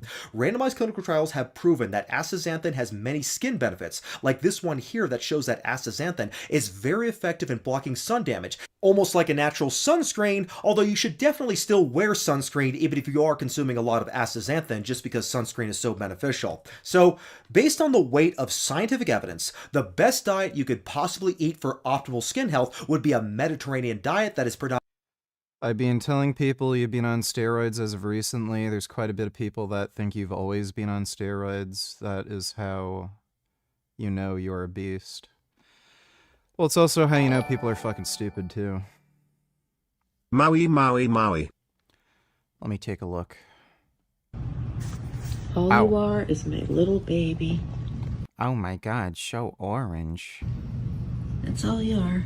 Oh my goodness. I just want you to be cute. Oh wow. I just want you to be cute and Oh, give he's you rolling some around like an delicious orange. Orange juice. Oh my Orange god. love. Orange. My baby. Did you know that I ate an orange today?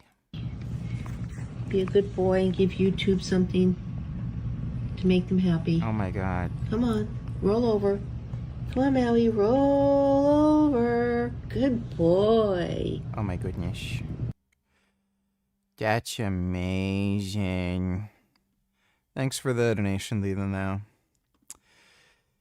Yeah, that was another reason why I decided to just go on steroids. I was kind of, like, thinking about the whole thing where you know, if I go on, everybody's going to say, oh, the only reason you're big is because you're on steroids, vegan diet sucks. But I realize there's a billion fucking people who are accusing me of taking steroids already. So it's like, damned if you do, damned if you don't. Who fucking cares?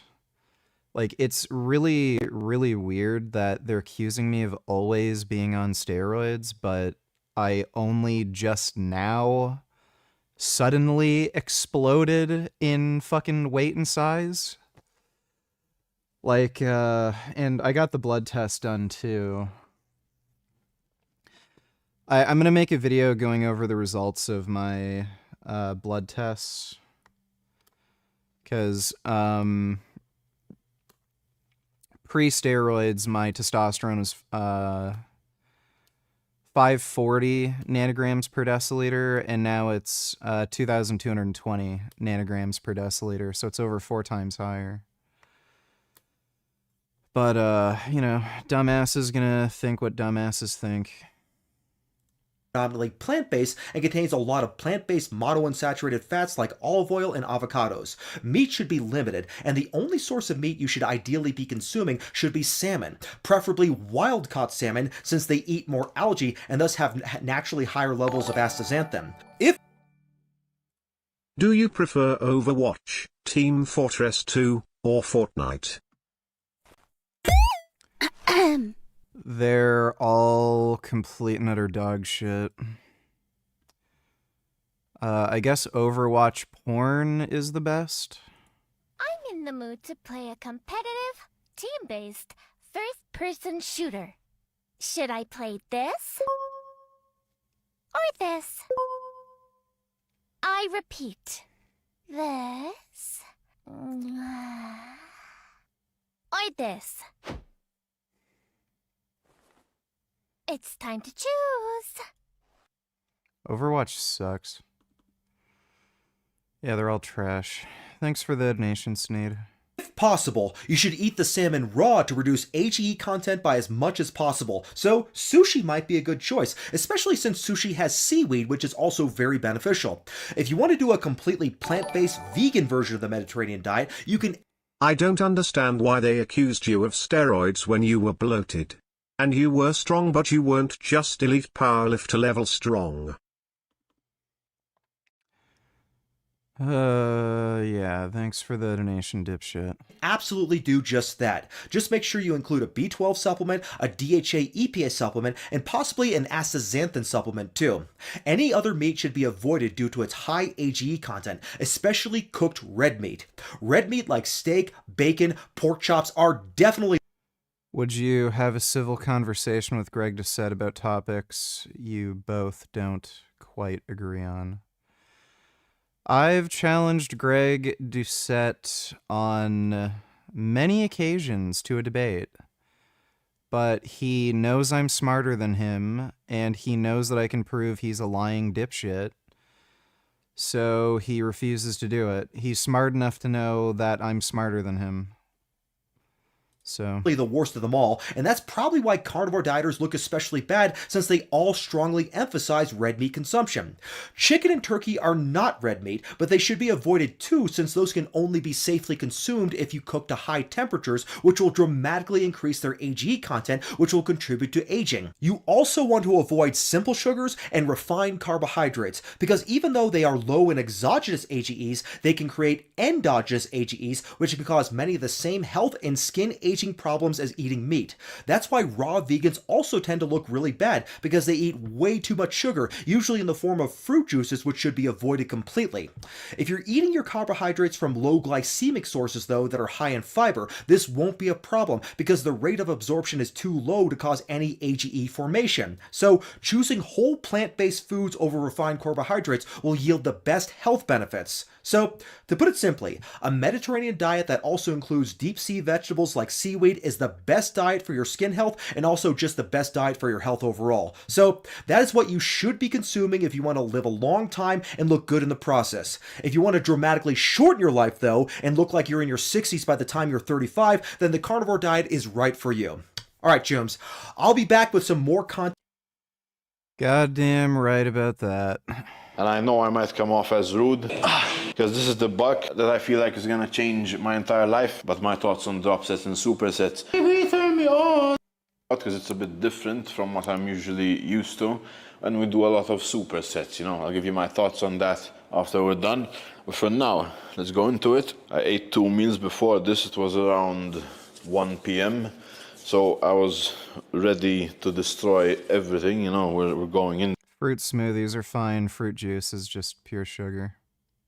there, but the gym was fully packed up, and in Malta it's insanely difficult just to film in general, you know, and since I didn't have a cameraman with me, I had to use a tripod. And try to imagine this, it's a small room, there's maybe, let's say it fits like 50 people, this small room, this gym. There's at least like 40 people in it, and I have to somehow place my tripod. Yeah, I've seen Face IQ. He's a complete and utter fucktard. I know who he is. In corners when the gym is small already, like the machines are already kind of in each other and you can barely walk anywhere. Like I always need to set up the camera in a weird angle just to kind of make sure that people don't walk in front of it. But in any angle that I was going to, like, it doesn't matter, you know, because unfortunately most gyms in Malta are like this, and I prefer having a cameraman when I try to work out, just because of the sheer fact I can actually focus on my workout, and because I want to bodybuild, you know, when I'm trying to do content at the same time for you guys, so I can kind of vlog my journey. But this totally disrupts my mental focus on bodybuilding, you know. So that is why I prefer having a cameraman. But today I was stuck with a tripod, and I put it in some corners. I'm sorry for the shit angle. As we did the tricep push down, split at the bottom for max contraction, and it's a superset. So what you need to do when you're doing these, you have 3 sets. First set is always going to be 20 reps, and I always start with like higher reps. We'll do lighter weight, then we'll up the weight on the second set, and we're gonna lower the reps. Then you do that again for the third set. So you're gonna do 20 reps, 15 reps, and then like 10 reps. So you're gonna be warmed up from the first set, you're gonna go into a good set on the second one, and third one you're gonna go even harder, you know. So like this, it's a very good way just to start off your workout, you know, get some blood flow in there. And I was supersetting these with some cable bicep curls, same thing, 20 reps there, 15, 10, again repeat that shit. And I would say maybe rest like a minute and a half in between each superset, so you go all out on every single one of them. Do I believe in God? No, I'm not a retard. Them, but as much as possible, like anytime you're in the gym, do not talk to people, you know, lock in, focus on the workout. And I understand this more recently, especially now because I'm a busy person and I always need to film and stuff, and I'm constantly on the go, I'm constantly rushed. Like sometimes, at least for me, it's not worth even talking to people in the gym, you know, because I'm going there to get shit done, I'm going there to get my workout done, I'm going there to film. I don't have time to interact with people, and I know I might come off as rude or maybe like weird to some people that knew me before, and I used to speak a lot, but now I'm locked in, you know, like please don't fuck with that. Like let's try to get bigger, because this is the buck that I feel like is gonna change my entire life again, and I wanna keep pushing, you know. So my arms look pretty big on the bicep curl, that's cool. After these I did a superset again on skull crushers, and it goes straight into a bicep curl. And it feels fucking amazing, I'm gonna be honest. Like, I think this is my favorite superset of all time, because you can just go from the skull crusher straight into a curl.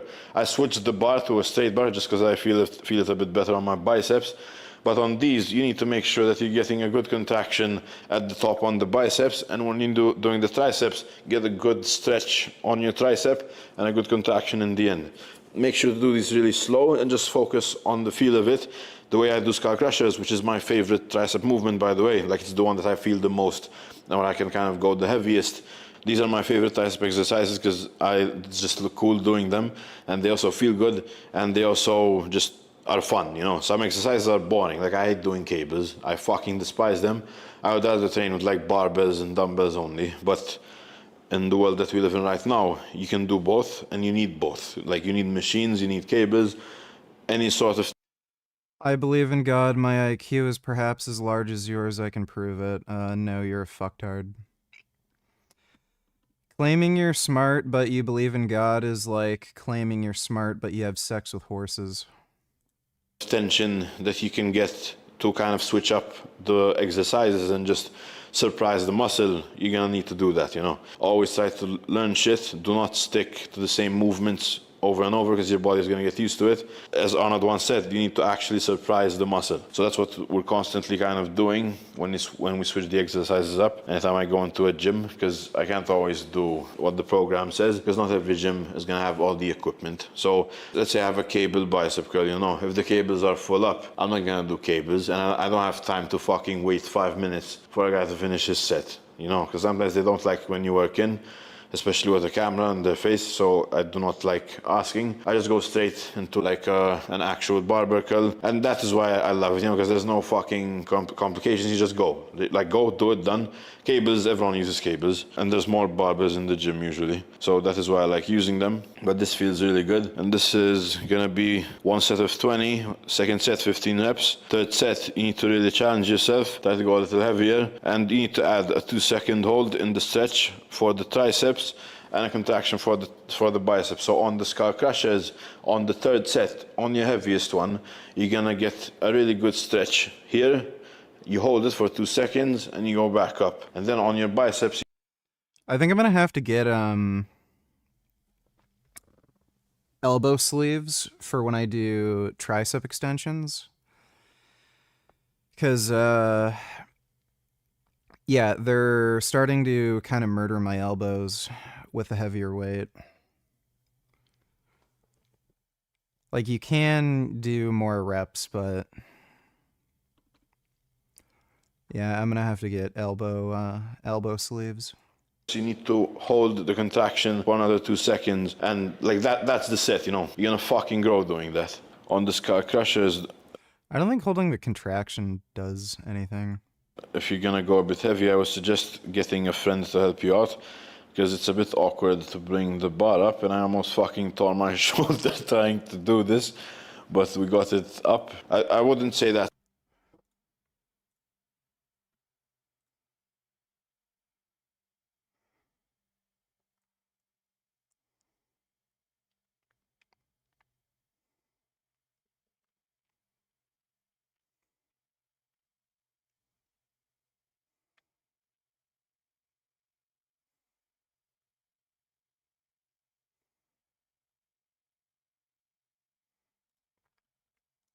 that's heavy for the triceps. I think I can go heavier, but I was just trying to focus on getting a really good squeeze.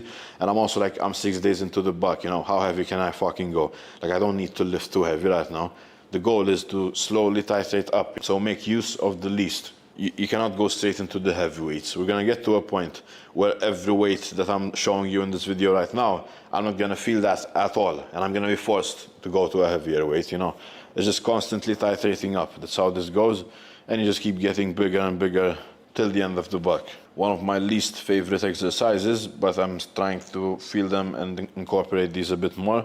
We did a cable tricep extension. These feel pretty awkward, I think, because of my shoulder mobility, maybe it's not that good. And I had trouble trying to find like the right point to get some constant tension, because for some reason I was losing tension when I was at the bottom, but like you should still feel a bit of tension since it is a cable. We did 20 reps on the first set, 15 second, and then on the last set we did 12 reps, same weight as the one as before, and then you do like a drop set. So I don't always do supersets and drop sets. I'll tell you guys why at the end of the video. For now, we're gonna keep moving. So here I was doing some hammer curls, just 2 sets, 15 reps. I just grabbed 17 kilo dumbbells, nothing crazy, you know, just get a good contraction. When you do a hammer curl, try to bring your elbow in like this, and you're kind of gonna squeeze. Dodo Donatillers, think what Hair Cafe was saying proves that Brian Johnson is doing most of the things right. The main problem with Brian Johnson is he does some of the dumbest, most retarded, brain-dead, high-risk, pointless things. And I think it's literally just because of social media content. Other than that, like, his overall diet lifestyle's pretty good. I think he might be a little too overzealous with some of the supplements he takes. But yeah. The idea that you're gonna age better from eating dead, rotting animal flesh is just fucking retarded. Thanks for the donation, though, Dodo. Squeeze the bicep at the top here, but it's not the same movement as a normal curl. Because a normal curl, usually I like to curl out like this to get a better contraction, so I'm aiming to pull outwards. But on the hammer curls, I like to pull inwards. Feels way better for me, and I get a better squeeze. Then we paused a bit. This is how I'm looking. This morning I weighed around 104 kilo, so I'm pretty lean right now. And I'm also just filling out. So as you guys see with every video, we're gonna keep getting bigger and bigger. Fuller, but I wanna keep that grain. Like my goal right now is to just get big as fuck, but stay looking like a fucking statue, if that makes sense, you know? I do not wanna get to a point where I get fluffy and I lose all my lines. You know, I love having lines, I love that grainy look, and it's kind of my signature at this point. I'm always kind of looking like that unless I go way off diet and I just do not care, you know, my blood pressure's through the roof. Like in America, I was eating whatever I want, you know, but at that point, I wasn't really giving a fuck, because like I was just focusing on getting really good workouts, and I was training with bigger people, and I didn't really have time to constantly meal prep and stuff, you know. In Malta, it's a different case. When I'm at home on the island, I can actually focus on my shit.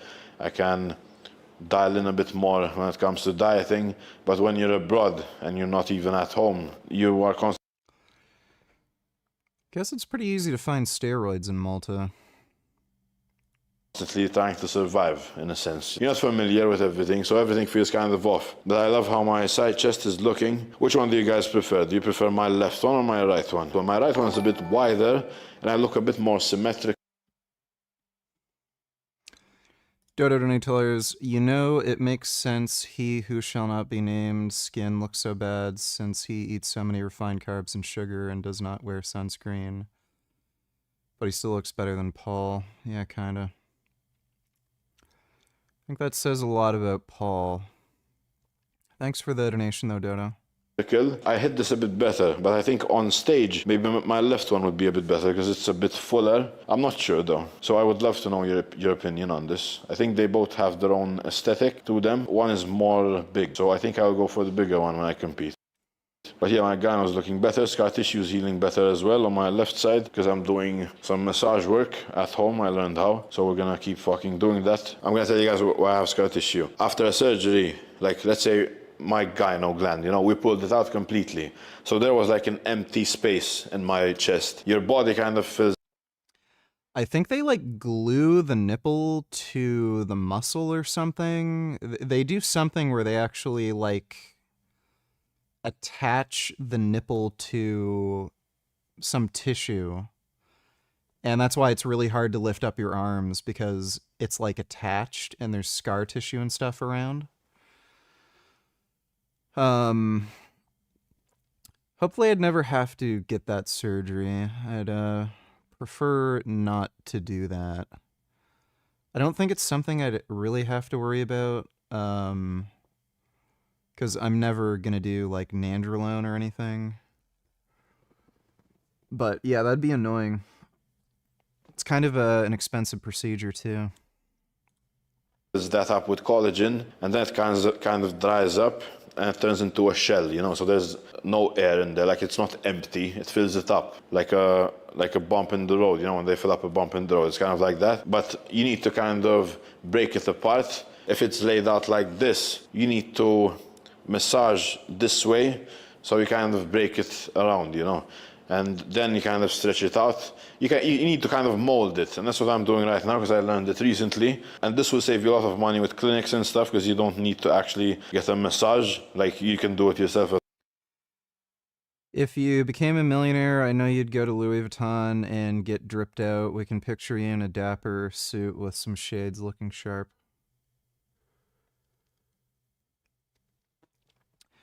I think if I became a millionaire, that'd only give me more of an excuse to dress like a fucking bum. What the fuck do I care what poor people think? I'm rich. Can wear whatever fucking rags I want. So, I don't see myself bothering with any of that. Yeah, why put any kind of money in clothes when you can just use that to buy... Remember when Joey Carbstrong flirted with your wife and you let it slide? Yeah, I don't know why I'd bother spending any kind of money on clothes when I could just put that money into more growth hormone or, like, motorcycles and cars. Just fuck that shit. At home. So I'm just telling you guys. Then we did some side laterals. Before these, I did a set behind my body, so 20 to 25 reps. Essentially, I just moved the cable behind me. I'm gonna pull from behind me. We did that just to warm up my side delts a bit. And then I did a triple drop set. I can't really go too heavy on these, but what I did was like 15 kilo, 10 kilo, 5 kilo. And I did like 15 reps, 15 reps, 15 reps. Fucking crazy pump. And I did some half reps when I felt like I couldn't bring... Surprised he's training so light. It up more. On side delts specifically, I like doing the half reps. I don't know why, it just feels good for me and it gives me an even crazier pump. So if you get to a point on your side delts where you cannot bring your arm up, just get some half reps in there. Just make sure you're not incorporating too much of your traps, you know, because that's the biggest mistake people do. When they get tired, they just bring more trap in and they can do more reps, obviously. But if you just focus on just using your side delts, you're not gonna be able to bring your arm up, you know. So if you're tired and you still manage to bring your arm up, most likely you're getting more traps in. So what I like to do is just focus on my side delt, and as high as it can go, I'm gonna let it go, you know. But I was kind of stuck here, but this is already enough to give you some good contractions and just tension in your side delts. So this blew up my shoulders. It's cable side laterals, I love these. We did some shoulder presses after. Thankfully, my shoulder isn't bugging me anymore. If you guys have been watching me for a while, you know that my left one was injured a couple of times in the past, and it kind of has been bugging me my entire journey, you know. But I think we're past that now. So we're just gonna keep getting bigger as long as I don't get injured.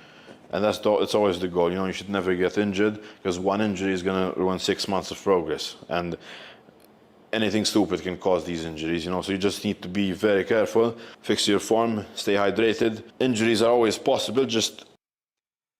Dude, are you fucking retarded?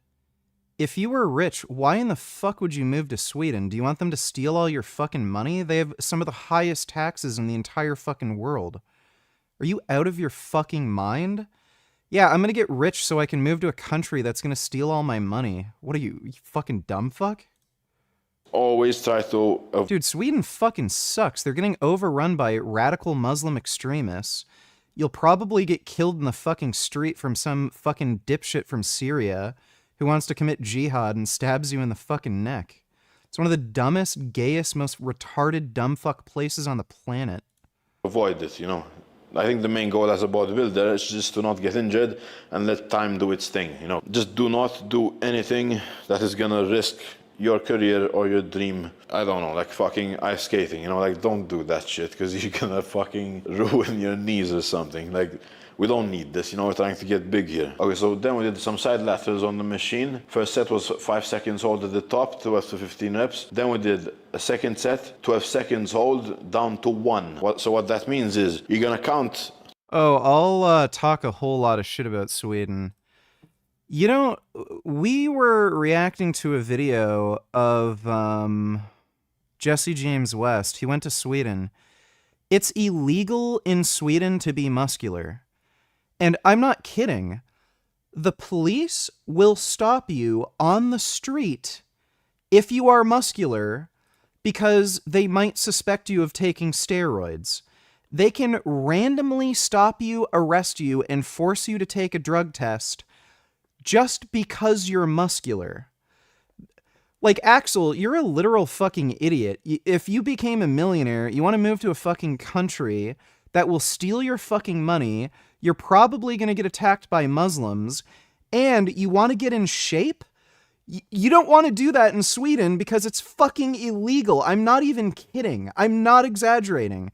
The police can stop you on the fucking street anywhere you are and arrest you, put you in jail, and drug test you if they see you have big muscles. It is fucking crazy. Sweden is one of the biggest shitholes on the fucking planet.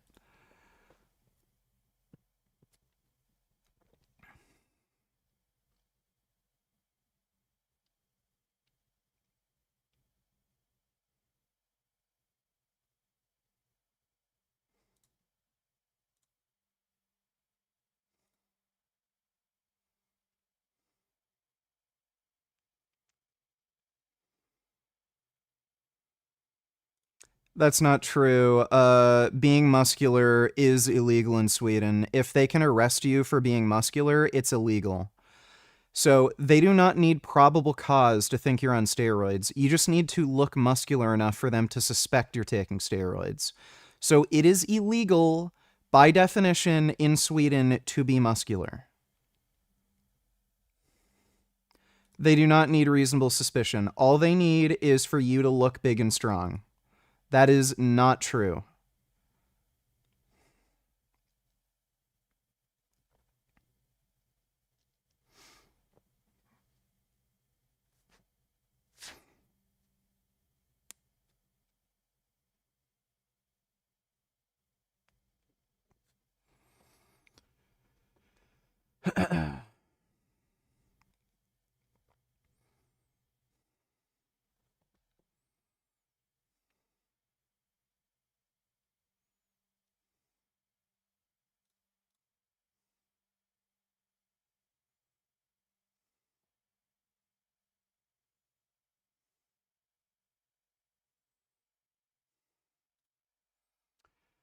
What videos do you recommend where he talks about being vegan but diet for muscle? If you look at my like workout vlogs, you usually see full days of eating.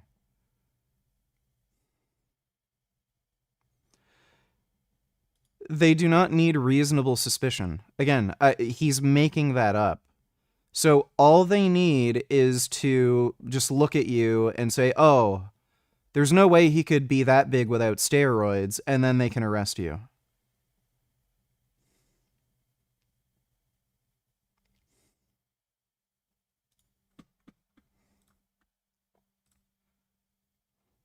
Dodo donated $2. What the hell is this stupid shit? Vegans for Palestine, New York boycott campaign targets Israel. Oh my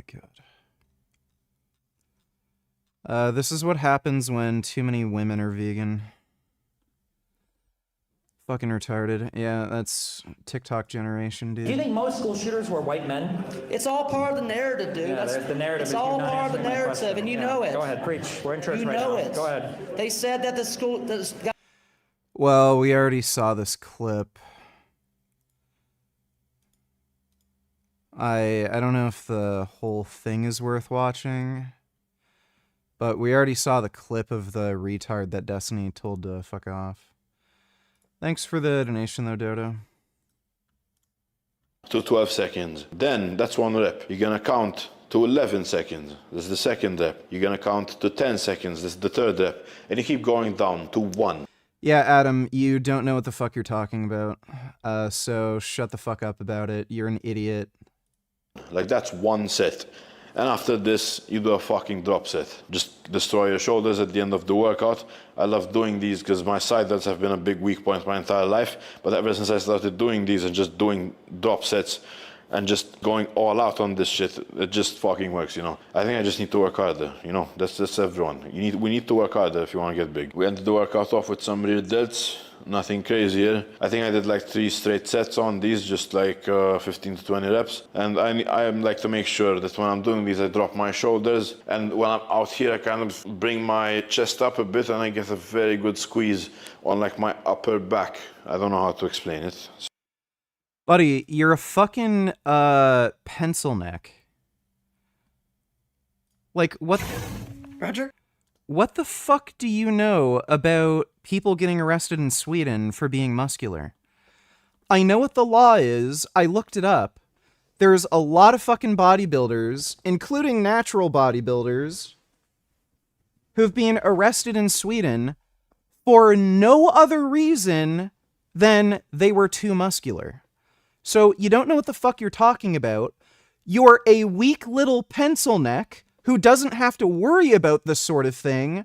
So I don't know why the fuck you're telling everybody here, oh, well, it's never happened to me, so obviously that can't be the case. Why would the police target you? You're weak and small.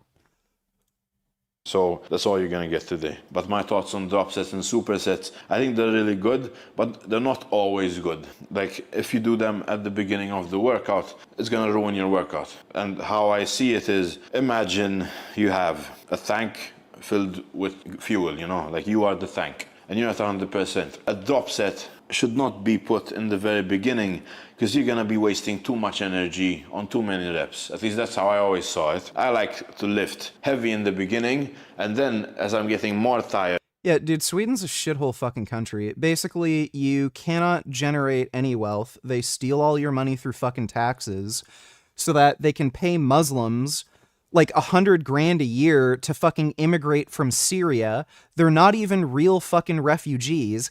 80% of them are just taking advantage of the fucking welfare system in fucking Sweden.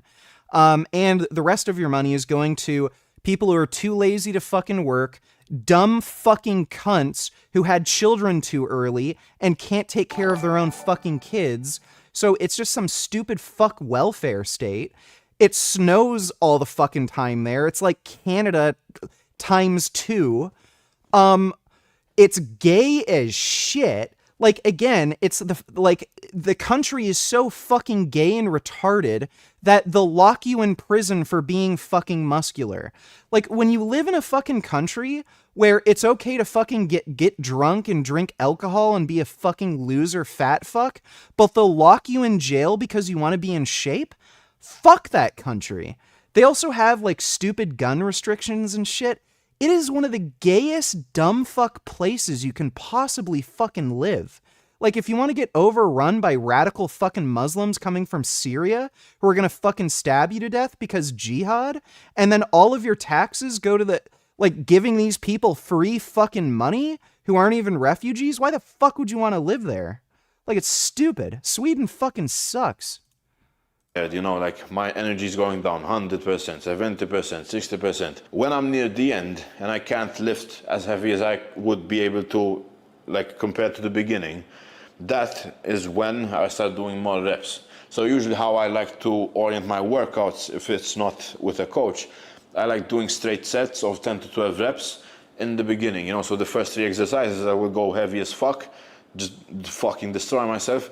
And then when I'm super tired and I start doing a bit of the extra stuff, that's where I will do the supersets. But obviously there's different ways to train, and for an arm day specifically, we did do supersets today. I'm just saying, like, if I'm gonna do a chest workout, I would rather just focus on chest and not superset a pec fly with an incline dumbbell press and then a fucking incline bench. You know, like, I like to keep everything straight, you know, straight sets. That's how I love to train. I love doing like 4 sets, 10 to 12 reps, especially if I'm going heavy. And every time I'm training chest or back, I love going heavy. I like leaving the supersets for arm workouts, and I like leaving the drop sets in the end. So that's...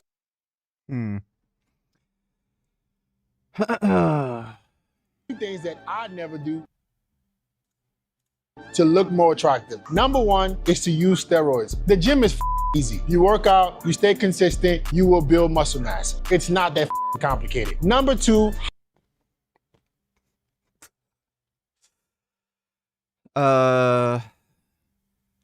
He's definitely somebody who doesn't need steroids, assuming he's natural. He says he's natural. Like, I have no way of actually providing evidence that he's on gear. Like, he's fucking jacked. But, like, yeah, no shit. When somebody looks like that, why would you bother taking gear? Like, unless you're a fucking weirdo like me who wants to be ultra jacked, super strong, like, yeah. But most people are not going to look like this without steroids. I would actually say most people with steroids wouldn't even be able to get this kind of physique. So it's kind of fucking ridiculous for him to say something like that when most people, even with steroids, wouldn't be able to look like you. Stay consistent, you will build muscle mass. It's not that complicated. Number 2, height surgery. Listen, buddy, if you Yeah, height surgery is fucking whack. maximize every area of your life, your fitness, your health. I think he's like 5'7", maybe. He might be a little shorter. I've actually seen him stand next to a lot of women. He might be like 5'6", but I think he might have said he was 5'7". Maybe he puts that on his Tinder profile. I don't know.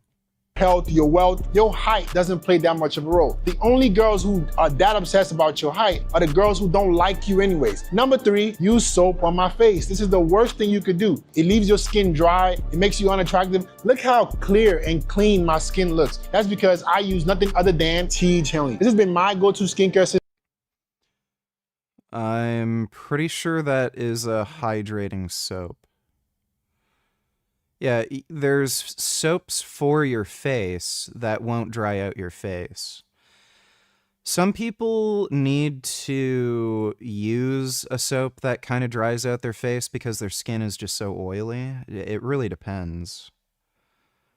So it just depends on what you personally need for your skin. Oh, this video is fucking hilarious. It shows that Greg is such a fucking lying dickhead. So keep in mind, this fucker sells a supplement called GLP Max Appetite Suppressant.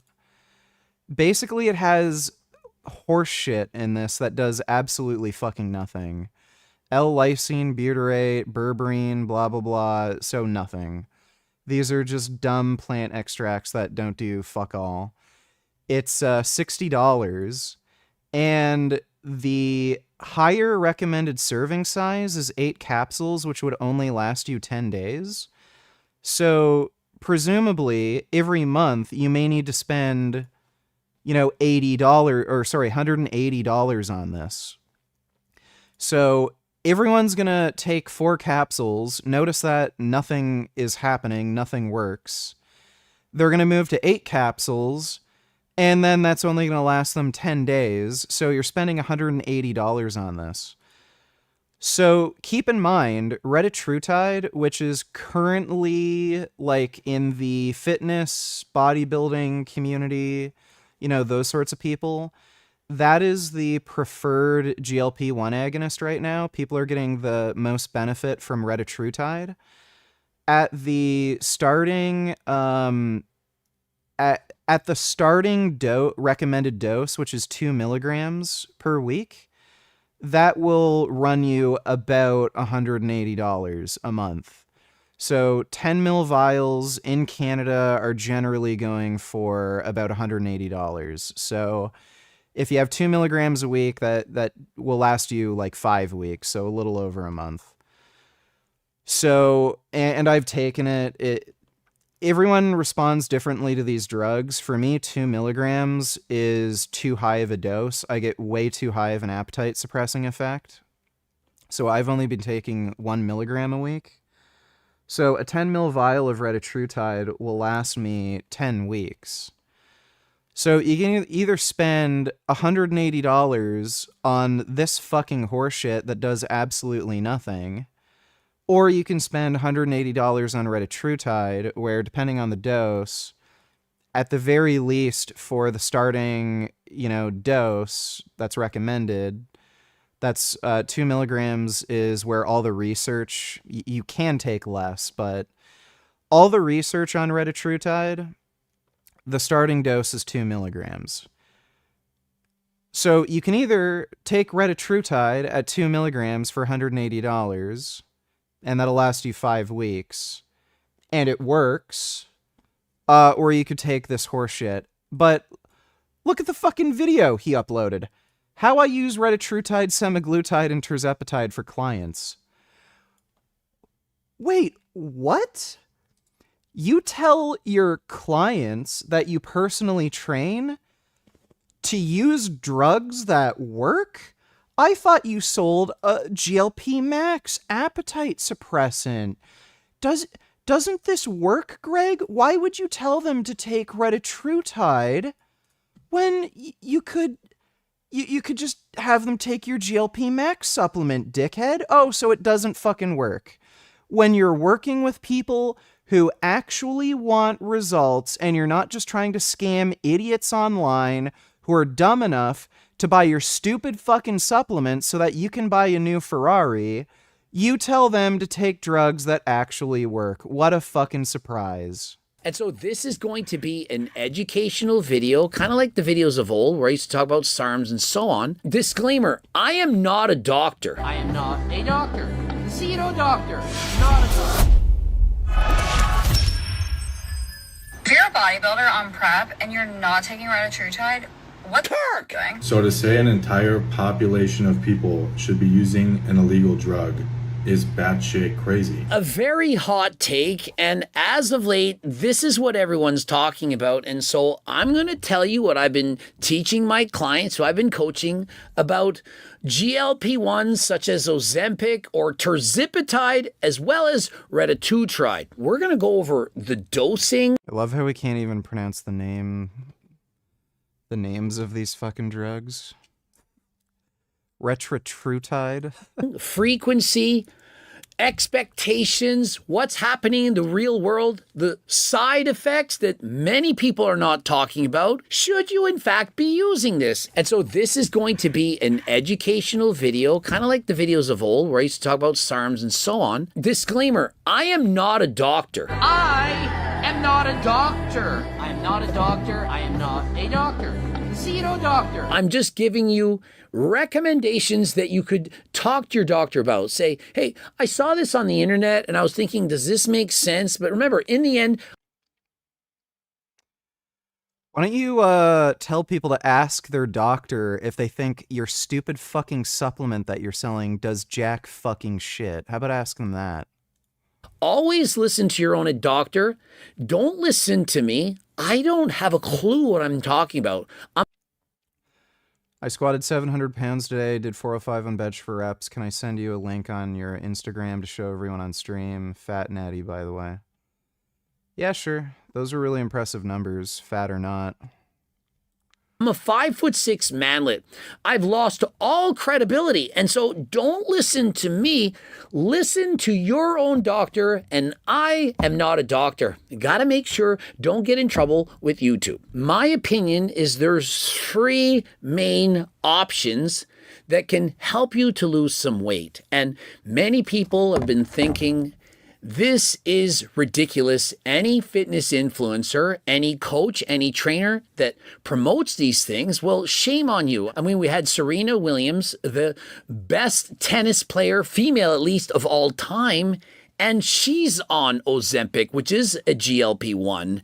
It's helping her to lose weight, and so many people are thinking, well, if one of the best athletes in the world needs it to lose weight, then does that not give us an excuse that perhaps we need it? Other people are thinking, shame on her. Shame on her for promoting this. And anyone that uses these drugs, it's pathetic. I mean, after all, couldn't you just use Coach Greg's cookbook, do the cardio, the 150 minutes a week that he's been prescribing, and put the fork down that Coach Greg's been saying for years? Yes, that absolutely would help. But for some people, the hunger signaling, the food noise, it's greater than ever, and there's nothing they can do. Dodo donated $2. Let me see.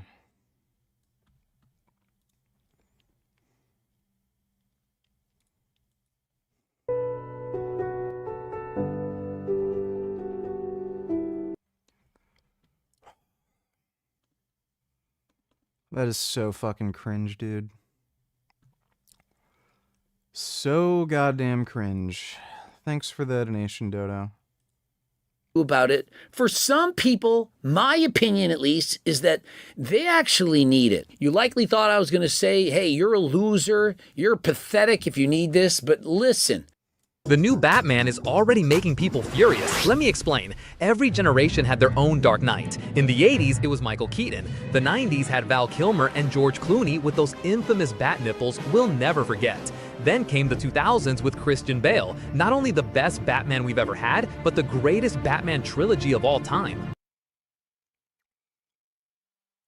The first movie was overrated as fuck. Second movie was mildly overrated, and the third movie just sucked ass. The entire plot made absolutely no sense. The 2010s gave us Ben Affleck. He looked incredible and he had his moments, but man, what a wasted opportunity. And then Robert Pattinson showed up. Everyone doubted him, but the Batman proved he was Robert Pattinson actually did a good job. Nominal. But here's the problem. Before Pattinson even gets his sequel, James Gunn is already casting a brand new Batman. Rumors say it's Brandon Sklenar in The Brave and the Bold. And sure, he looks the part, but fans don't want a reboot right now. They just want the Batman. This is not what I'm about. I think that if you need this medication, that you should take it. But let's now get into which of the three should you in fact be taking, how much is it going to cost, what are the doses, what do you need to know? And so one of these started the revolution, one extended it, perhaps made it a little bit better, and the third, well, it's an experiment to see if one day it can take over. Obviously, if you're not ready to use an injectable GLP-1 and so on, you can take oral.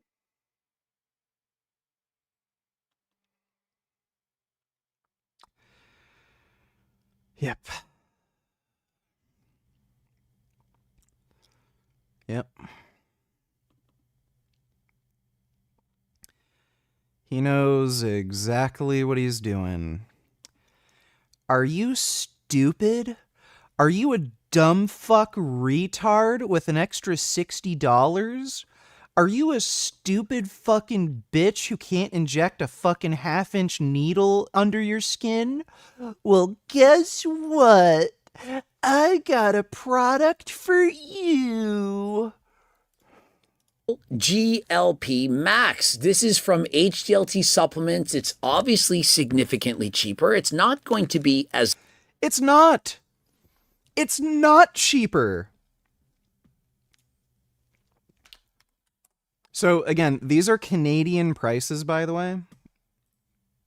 I think his website's in Canada dollars, but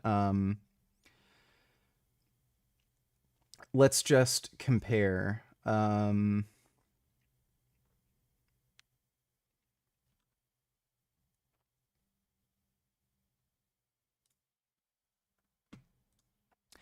So again, assuming we're on the higher recommended dose, 8 caps, so 10 days,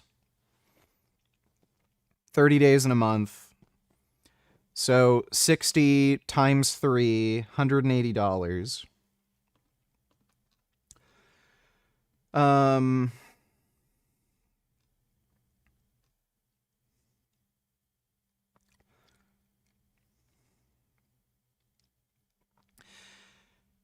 You can get Ozempic, 4 milligrams in 1 milligram doses for $400.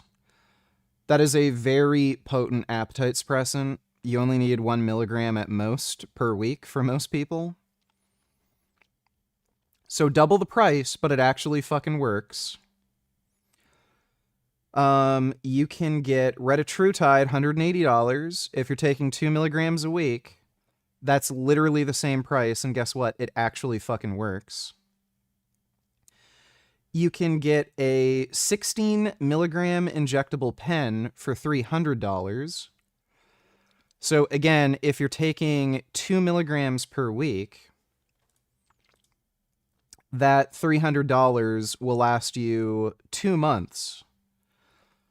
So that is cheaper than Greg's GLP-1 Max faggot supplement. About $30 cheaper. Semaglutide, 10 milligrams. Again, a lot of people will get a really good benefit from that from only 0.5 milligram per week. So that could last you up to 20 weeks. $225.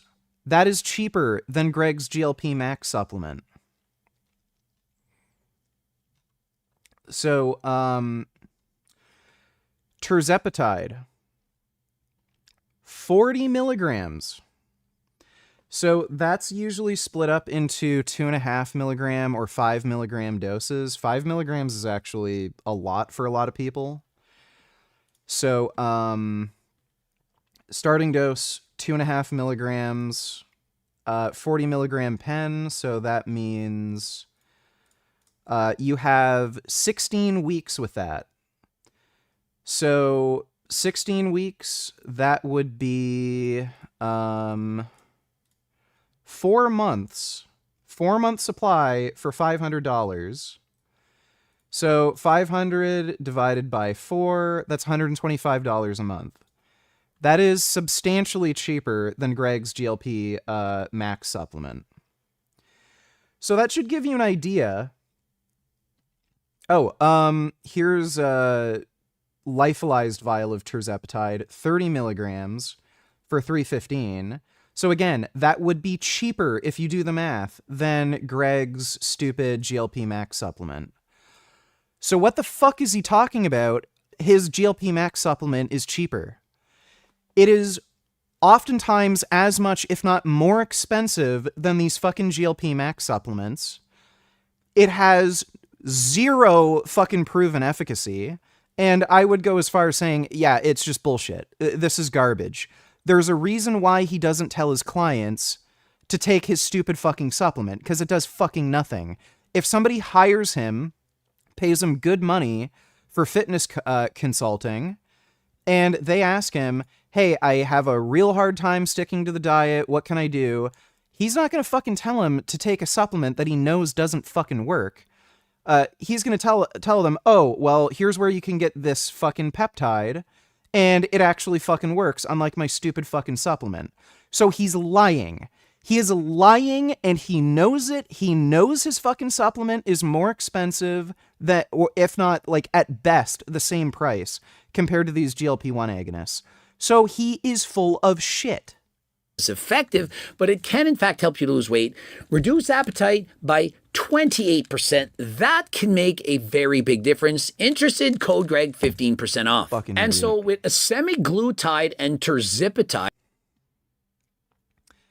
I did do the squats parallel. The island I live on gyms don't have proper barbells. If I go all the way down, I will just slip off. Need shock. I just send the videos to you on Instagram. I'm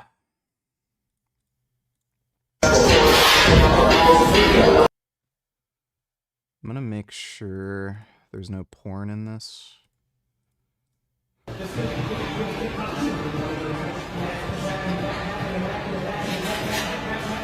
the fuck? I have no idea why I can't mute the one video.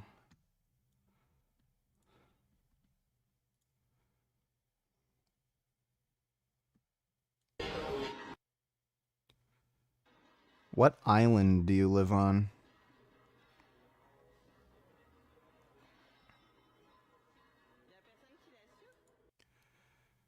Dude, isn't this a fucking power rack? Why the hell are you squatting without safeties? Is this like an island thing? Where the island literally doesn't have safety cages?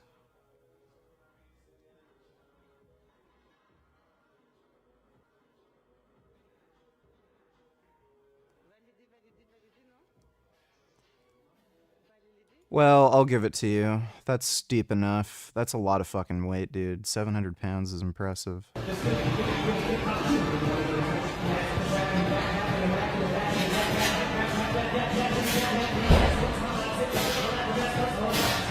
Here we go. Stream's gonna get fucking copyright claim.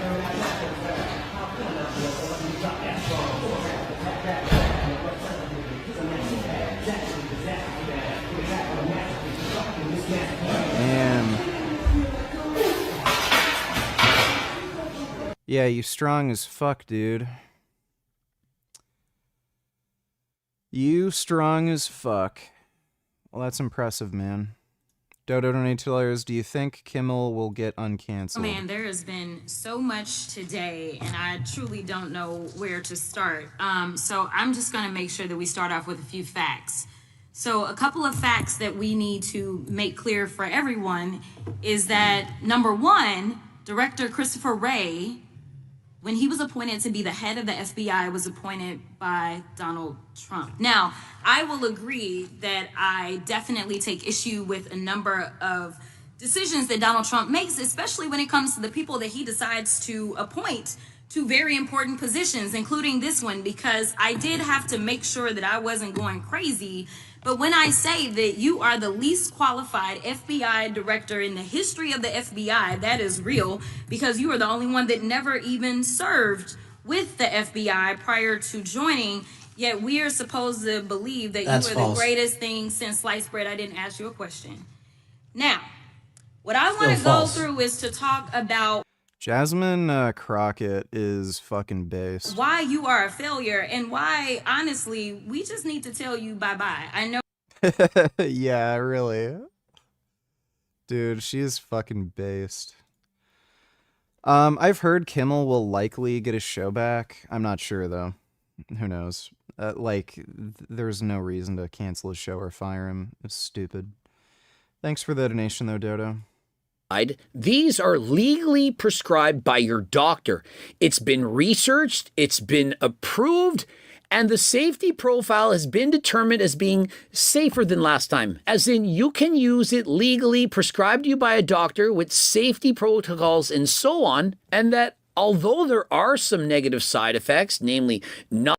Buddy, you are telling your clients where to fucking order tirzepatide and all these other... They're legal in Canada. So if you live in Canada, you can just order these on the internet. They're totally legal. I'm pretty sure even in the States, they're not technically regulated. You can buy them anywhere. They're peptides. Most peptide hormones are not regulated at this point.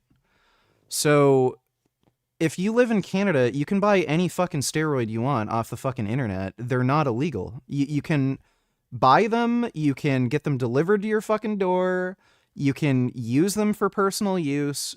Nothing will happen to you. The police cannot prosecute you. And that includes these GLP-1 agonist drugs. And if you live in the States, same thing with these GLP-1 agonists. Nothing will happen to you. They're fine for personal use. So he's just bullshitting. Nausea, upset stomach, gonorrhea. This is a massive problem. It's actually diarrhea. You can still use it, and so long as you don't abuse it, most people, it's going to be all right. And people who use these 3 products, in about a year or so, this is what you can expect. If you're using a GLP-1 like Ozempic, a semaglutide, expect to lose about 15% of your body weight, tirzepatide about 21% of your body weight, and retatrutide 25% of the body weight. Doesn't that mean that everyone should just use Reta? After all, it is the highest percentage of body weight. Well, the main problem I've seen from people taking retatrutide is the increase in heart rate. Some people don't seem to tolerate it well because of that. That seems to be the main reason why a lot of people don't like it. And some people have... everyone reacts to these drugs differently. Some people say they end up getting more diarrhea on Reta compared to other GLP-1 agonists. I never had any digestive upset from it. It did cause nausea at 2 milligrams. And when I first started using it, I definitely felt the increase in heart rate. My heart would feel like it was racing when I was just lying down. That ended up going away after a few weeks. of course not. You have to look at what are the side effects, what are the dangers, what are the prices. No matter which one of these that you choose, it's going to make a huge difference in comparison if you do. Dodo, donate $2. Let me see. It was shut down over Turkey. It happened in 2017, but you see that Russian jet violated Turkish airspace just a little, and it was enough for Turkey to react. But now many of the MiG-31s flying for 12 minutes, come on, no reaction. By the way, it looks... Yeah, it's funny how Turkey, of all fucking countries, won't put up with Russia's bullshit, but then these other European countries, you're like, it's so fucking lame. Like, at least on this map, that jet was hit over Syria, not over Turkey. Nevertheless, Turkey did it. Yeah, they don't put up with fucking bullshit. Like, dude, It's so pathetic. Thanks for the donation, Dodo. Don't. And so essentially what's happening, all you really need to know is it's going to decrease your appetite. You're not going to be as hungry. And so that food noise essentially is going to be gone. You thinking about junk food, chips, candies, cakes, and so on, you're not going to anymore. You're going to be, let's call it normal. Most people who are lean aren't always thinking about what's next on the diet. When do I get to eat next? Unless you're dieting below your genetic set point, perhaps your body wants... I threatened to ban you over something you didn't say. Yeah, I guess it was a misunderstanding. To be at, I don't know, let's call it 15 to 20% body fat. If you're at 6% like a bodybuilder, of course you're starving. How could you not? Your body doesn't want you to be 6%. It wants you to get back up to 15. And so the hunger signals are going to be through the roof. Now, if you're obese, eating too much, the hunger signals are supposed to go down. But unfortunately, for many people, that isn't happening. That's where these medications can come in handy. Remember, no matter which one of these you pick, you're going to get significant benefits. And so my personal opinion is the lowest dose that makes you happy. Many people are abusing these drugs and you don't need to. I've done a video on Jaclyn Hill. She was clearly abusing these drugs. She was losing her balance, getting weak, having dizziness, nausea, could barely eat anything. You don't want to take such a high dose that the thought of eating anything despises you. It shouldn't be disgusting to eat. It should simply be back to normal. Like a normal human being, you eat your breakfast and you go about your day. Oh, it's dinner time. Oh, yeah, I could eat. No problem. Supper? Yeah, sure. But you shouldn't be thinking, oh my God, I need to eat right now. I can't get that bagel out of my mind. And so no matter which drug that you pick, they are very, very effective and even in lower doses. And so please don't abuse these things. If your coach doesn't know what they're doing, fire that coach and hire me. I will tell you exactly what you need to do. And even better than that, just watch the rest of this video. The first two, semaglutide and tirzepatide, approved by your doctor. You can literally get these medications for... Sing this as Jordan Peterson.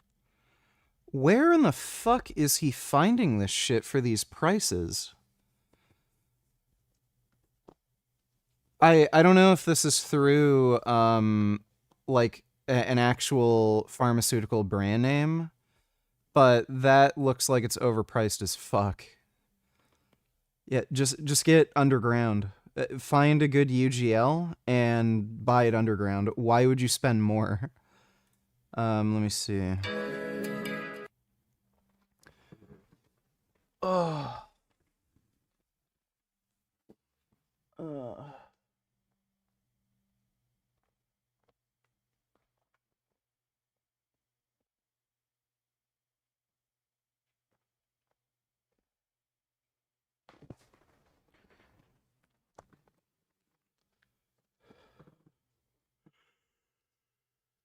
It's okay, Gum Gum.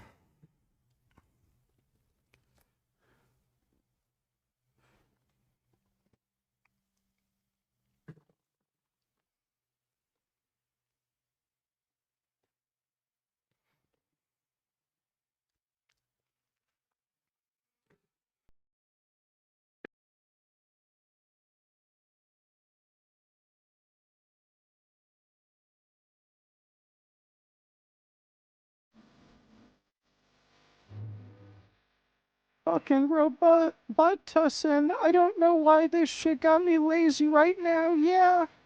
Can't do Perco, Ramali. I'm turning one, trying to live it up right here. Right. Maybe you can ride it. Oh, yeah. Bring it over to my place and you be like, baby, who cares? But I know you care. Bring it over to my place. You don't know what you did to me. Your body lightweight speaks to me. I don't know what you did to me. Your body lightweight speaks to me.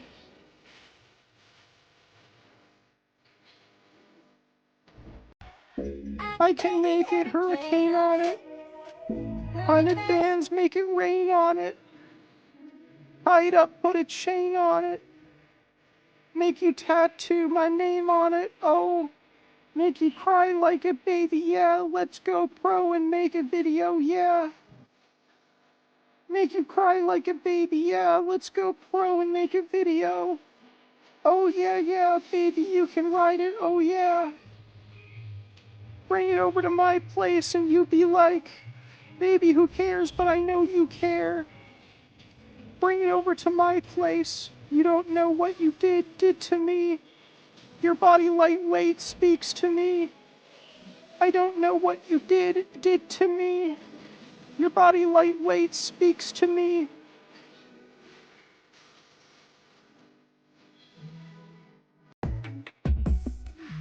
Baby, you can ride it. Oh yeah. Alright, there you go. Thanks for the donation, nigga.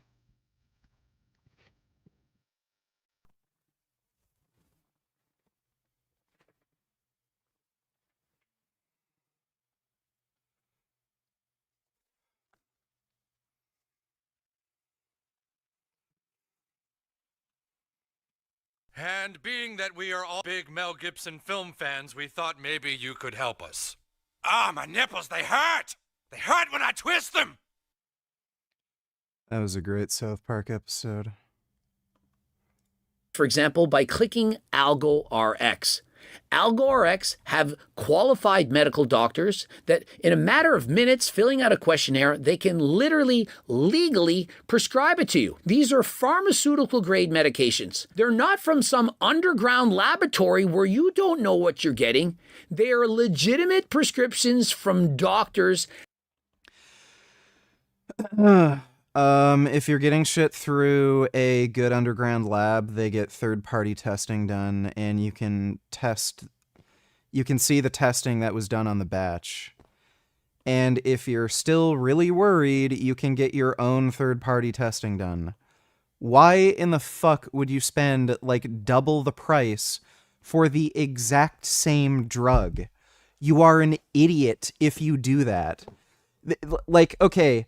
You know those, like, ridiculous, fucking... What are those dumb purses that dumb fucking women and some gay dudes buy? What are the... What... You know the stupid purse with the dumb design on it?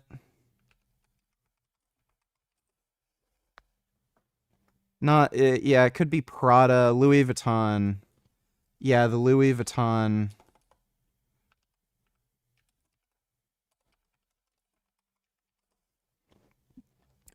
So these dumbass fucking Louis Vuitton purses, these are like ridiculously fucking expensive. So $2,820 for this dumb little bag. So there are knockoffs of these that cost $50. They are literally identical. Same exact materials. So like whatever leather they use, you know, all that crap, same exact materials, but the knockoff is only $50. They've actually, some like in like, you know, reporters and journalists, they've actually gone to some of the Louis Vuitton designers and asked them to spot the fakes. They literally couldn't tell which one was real and which was the fake. Sometimes they can point out a fake because of like the angle of the stitching, like some minute detail that no one would fucking know. They'll say, oh yeah, we don't fold the material in this corner that way. We stitch it right to left and the fold is slightly different on the inside of the bag. Like something stupid no one would know, only like some fucking expert autistic dickhead who'd ever fucking notice that detail would ever notice. Why would you spend $2,800 for the fucking real Louis Vuitton bag when you can get the exact same fucking thing for $50? Same with drugs. Why would you spend double the money for a fucking drug when you can get the exact same fucking thing, third-party tested, verified, you know it's the real deal, you know it's safe, you know it's not contaminated with anything, It's literally the exact same fucking drug, only it's half the price. It's because you're a fucking idiot. Idiots pay more money for the same fucking thing. It's so dumb. Saying this is just so fucking dumb. Who do you think would be a worse president, Nick Fuentes or Myron from Fresh and Fit?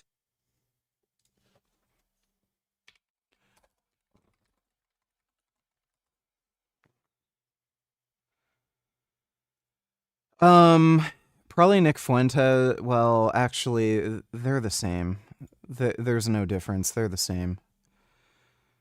If anything, Myron might actually be worse because he's, he has, this weird, thing where he's ashamed of his own race, and he wants racist white supremacists to like him. So he might have more to prove, and he might actually end up being more of an extremist than Nick Fuentes to prove to, all the white people who hate him that he should be in the racist white people who hate darkies club. So maybe Nick Fuentes would actually be better. Thanks for the donation, nigga. How's the dating life going, man? Have you put yourself back on the market or just chilling ATM? Met anyone new? If so, where are you meeting people? I am not meeting new people, talking to anybody. I don't fucking care. I'm just living my life. Thanks for the donation. On to the next. At very cheap prices. And so if you're interested, of course, click the link in the description, code Greg for 10% off. Now remember, Retta, they can't. The reason I don't use safeties is because I've learned to dump the barbell backwards. Well, you can only do that when you fail a rep. If you end up having a catastrophic injury where you tear a quadricep, you're going to get fucking buried and you can kill yourself. So that's what the safeties are there for. It's not so much like just if you have to bail on a rep. It's more if there's a catastrophic injury that happens. Sell it. They can't prescribe it. It's not legal yet. And so if you're taking Retta right now, then you're... It is legal, you idiot, especially if you're talking about Canada. You can use any of these drugs for personal use. It's perfectly legal. So if you're worried, oh, I'm breaking the law, the police can prosecute me, that is not a fucking reason not to fucking get any of these drugs through a good UGL that's being third-party tested. So that is a bullshit, stupid fucking... I think he's trying to justify buying his own supplement or something. So, yeah, this is stupid. Quite literally a guinea pig or part of an experiment. And so, hey, people who are using steroids, they do this all the time. And so if you're using Retta, I'm not judging you. I totally get it. However, if you want to get something legally prescribed to you that has... You don't need to get anything legally prescribed. It is perfectly legal in Canada. I'm pretty sure it's even legal in the States. Again, there's no law against you taking fucking retatrutide. Long-term data showing that it's safer than last time, then I strongly suggest you get the other two. Now, in the future, with more long-term studies, data, perhaps Retta will be the drug of choice. But remember, Retta comes with the most amount of side effects. I mean, it's to be expected, 25%. I don't think that's even true. Weight loss, that is significant. And so nausea, vomiting. Yeah, literally all of these side effects are with other GLP-1 agonists. Diarrhea, constipation, abdominal. So the Retta doses start at 2 milligrams and they go all the way up to 12 milligrams. And the way these studies work is they randomize people into different groups, and the dose that they're given is not based on what they personally need to achieve weight loss. It's to see the effect of the drug. So just because people get a higher rate of fucking these side effects at higher doses, that doesn't mean the drug has a higher risk of side effects. It just means if you take a higher dose than you fucking need, yeah, you might have a higher risk of fucking side effects. Pain, bloating, as well as hypoglycemia are all things that you may in fact notice. One thing... Retatrutide prevents hypoglycemia. It basically increases your liver's ability to use stored up glycogen. So it prevents hypoglycemia. That I should mention is that the dropout rate of people who use Retta is significantly higher than the other two. And what that means is, so if 1,000 people use all of these medications, not everyone can stay on them. Some people try it and they're thinking, there's no way I'll ever use that again. They perhaps tried it for a week and they were sick the entire time. Yeah, that just depends on the fucking dose you're taking, jackass. Saying, this isn't for me. And so with Retta, you have the greatest chance of not, let's call it, enjoying the experience. Weight loss should be easy. You should be able to take these drugs, barely even notice it, and it simply works. Perhaps you're eating 2,500 calories a day, always hungry, but now you're eating 2,000 calories a day and you feel full. That is the goal, and it's exactly what I aim to do with my cookbook. You lower the calories in your recipes, it allows you to feel full, and so you eat less calories. It's as simple as that. And so here's my suggestion. Why not, if you need it, use these medications, combined with the cookbook, combined with doing cardio, add to that you're lifting weights, and you're literally doing it all. I believe every person on this planet can lose weight if they try. Let's talk about dosing. Semaglutide, aka Ozempic or Wegovy, a GLP-1, you're only going to start with 0.25 milligrams. It's a quarter of a milligram. It's the smallest by far, and the reason for that is it's very, very potent for the amount that you need. And so for that reason, this one is the cheapest by far. It is the first one to be popularized, Ozempic. You've heard this name, I'm certain. It's a GLP-1, resulting in 15% weight loss when titrating up to higher doses. But trust me, you're not going to need to use the maximum amount. Now, if you get it to your local doctors, you perhaps could be spending $1,000 a month. Now, this is how much it's... Yes, that's why you don't get it through the doctor. That's why you get it through an underground lab that has their shit third-party tested. Literally going to cost you. A 5 milligram vial is about $200, $199. Yes, if you're an idiot who gets it through like a fucking pharmaceutical source. Milligrams, and at 0.25, that's equal to... So again, if you're an idiot who would buy a real Louis Vuitton purse, then yeah, you're gonna pay those prices. To 20 doses, aka 20 weeks. It's only gonna cost you $10. Retard donated $2. Let me see. Alex Jones challenges Destiny to a brass knuckle fight. Oh my god. Didn't get to this, but Destiny, that scumbag piece of filth, celebrating Charlie's death and saying more Republicans need to die to intimidate us. That's terrorism. That's calling for terrorism. Elon Musk is calling for his arrest. You got free speech, but you don't have saying we go out and target and kill people to silence them. That's racketeering. That's terrorism. That's terroristic threats. And I'm telling you, I just got a gut feeling that guy's not going to be too happy very soon. People are sick of this crap. And he talks about he stalked people and planned to kill them and their families and all this other stuff, try to act all scary and tough. Those little wild, beady eyes reminds me of the serial killer in Dirty Harry. They have a tour where they were stalking Kirk around the country and all this crap. I mean, it's just disgusting. And they've taken our kindness for weakness, and it's just not going to go on forever. I'm not calling for any offensive violence against this guy. But I got a sneaking suspicion. He's already done a lot of stuff to be under investigation. I wonder what's on those hard drives. I got a real good feeling. Something tells me that'd be real informative.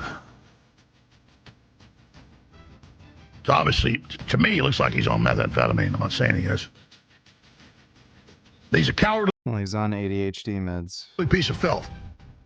I challenge him to bare knuckles boxing match. No limit. He can wear brass knuckles. I'll go bare-fisted. Did that a few days ago. I hadn't heard anything with the big, tough man.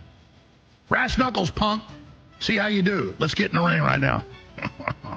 I'm an old man, too, son. You're going to beat the hell out of me so easy with those brass knuckles. You're so tough. I'll help Destiny prepare for that fight.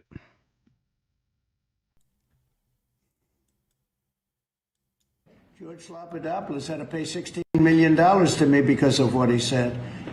And that's ABC. You had to pay more than that. Your network had to pay more than that. So I think it's very sad. But I think that reporting has to be at least accurate to an extent. Again, when somebody is given 97% of the stories are bad about a person, that's no longer free speech. That's no longer anything. That's just cheating. And they.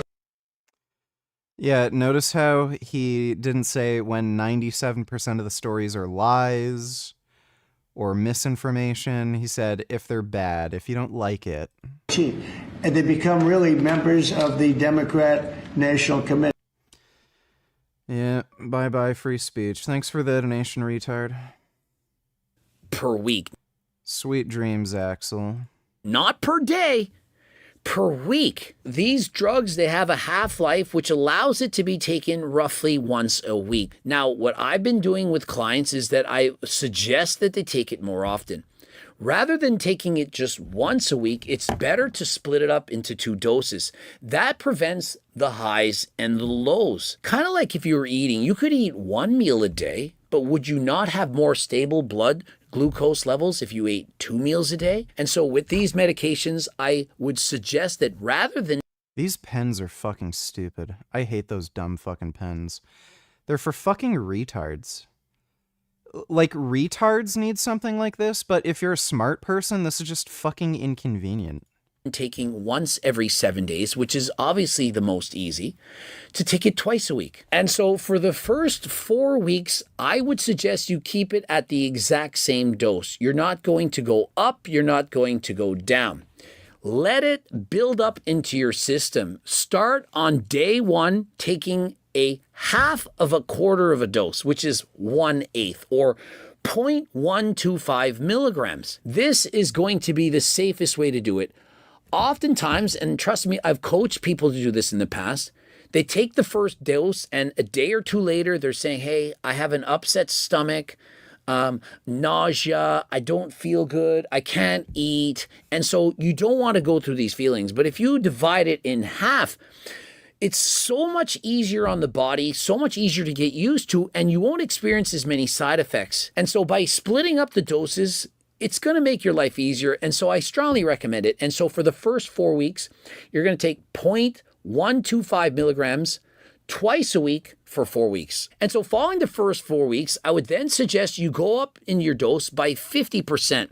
And so 0.25 milligrams a week, it's now 0.375. Half of 25 is 12.5. And so roughly 18, 19 milligrams twice a week. Most people are going to recommend that you jump up faster or perhaps even at higher amounts. But remember, the average person has lost 15 to 25% using these various medications. That is a lot. And so my advice is I want you to not let the medications do all the work for you.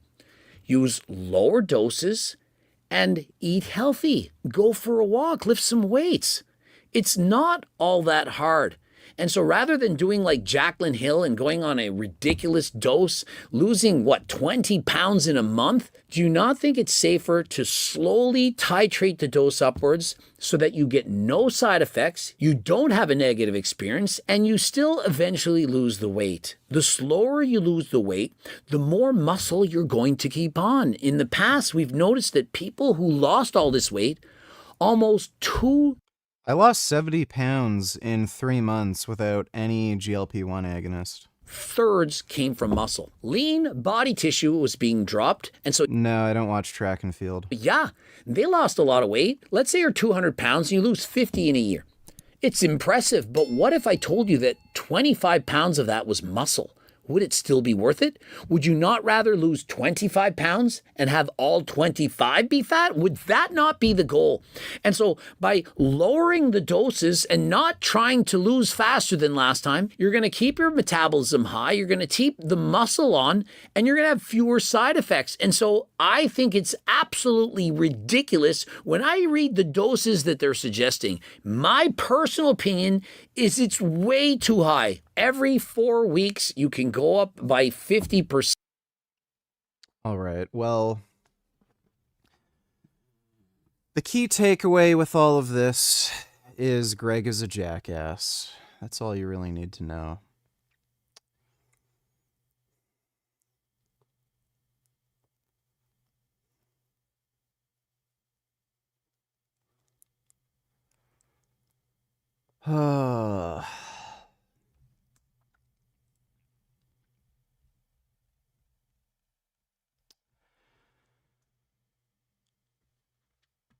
I think I'm gonna have to go to bed now. I use Google Chrome. I am tired as fuck. I need to go sleepy sleep. I'm literally dead. I'm dead now. I'm not alive. I'm dead. So I need to sleep.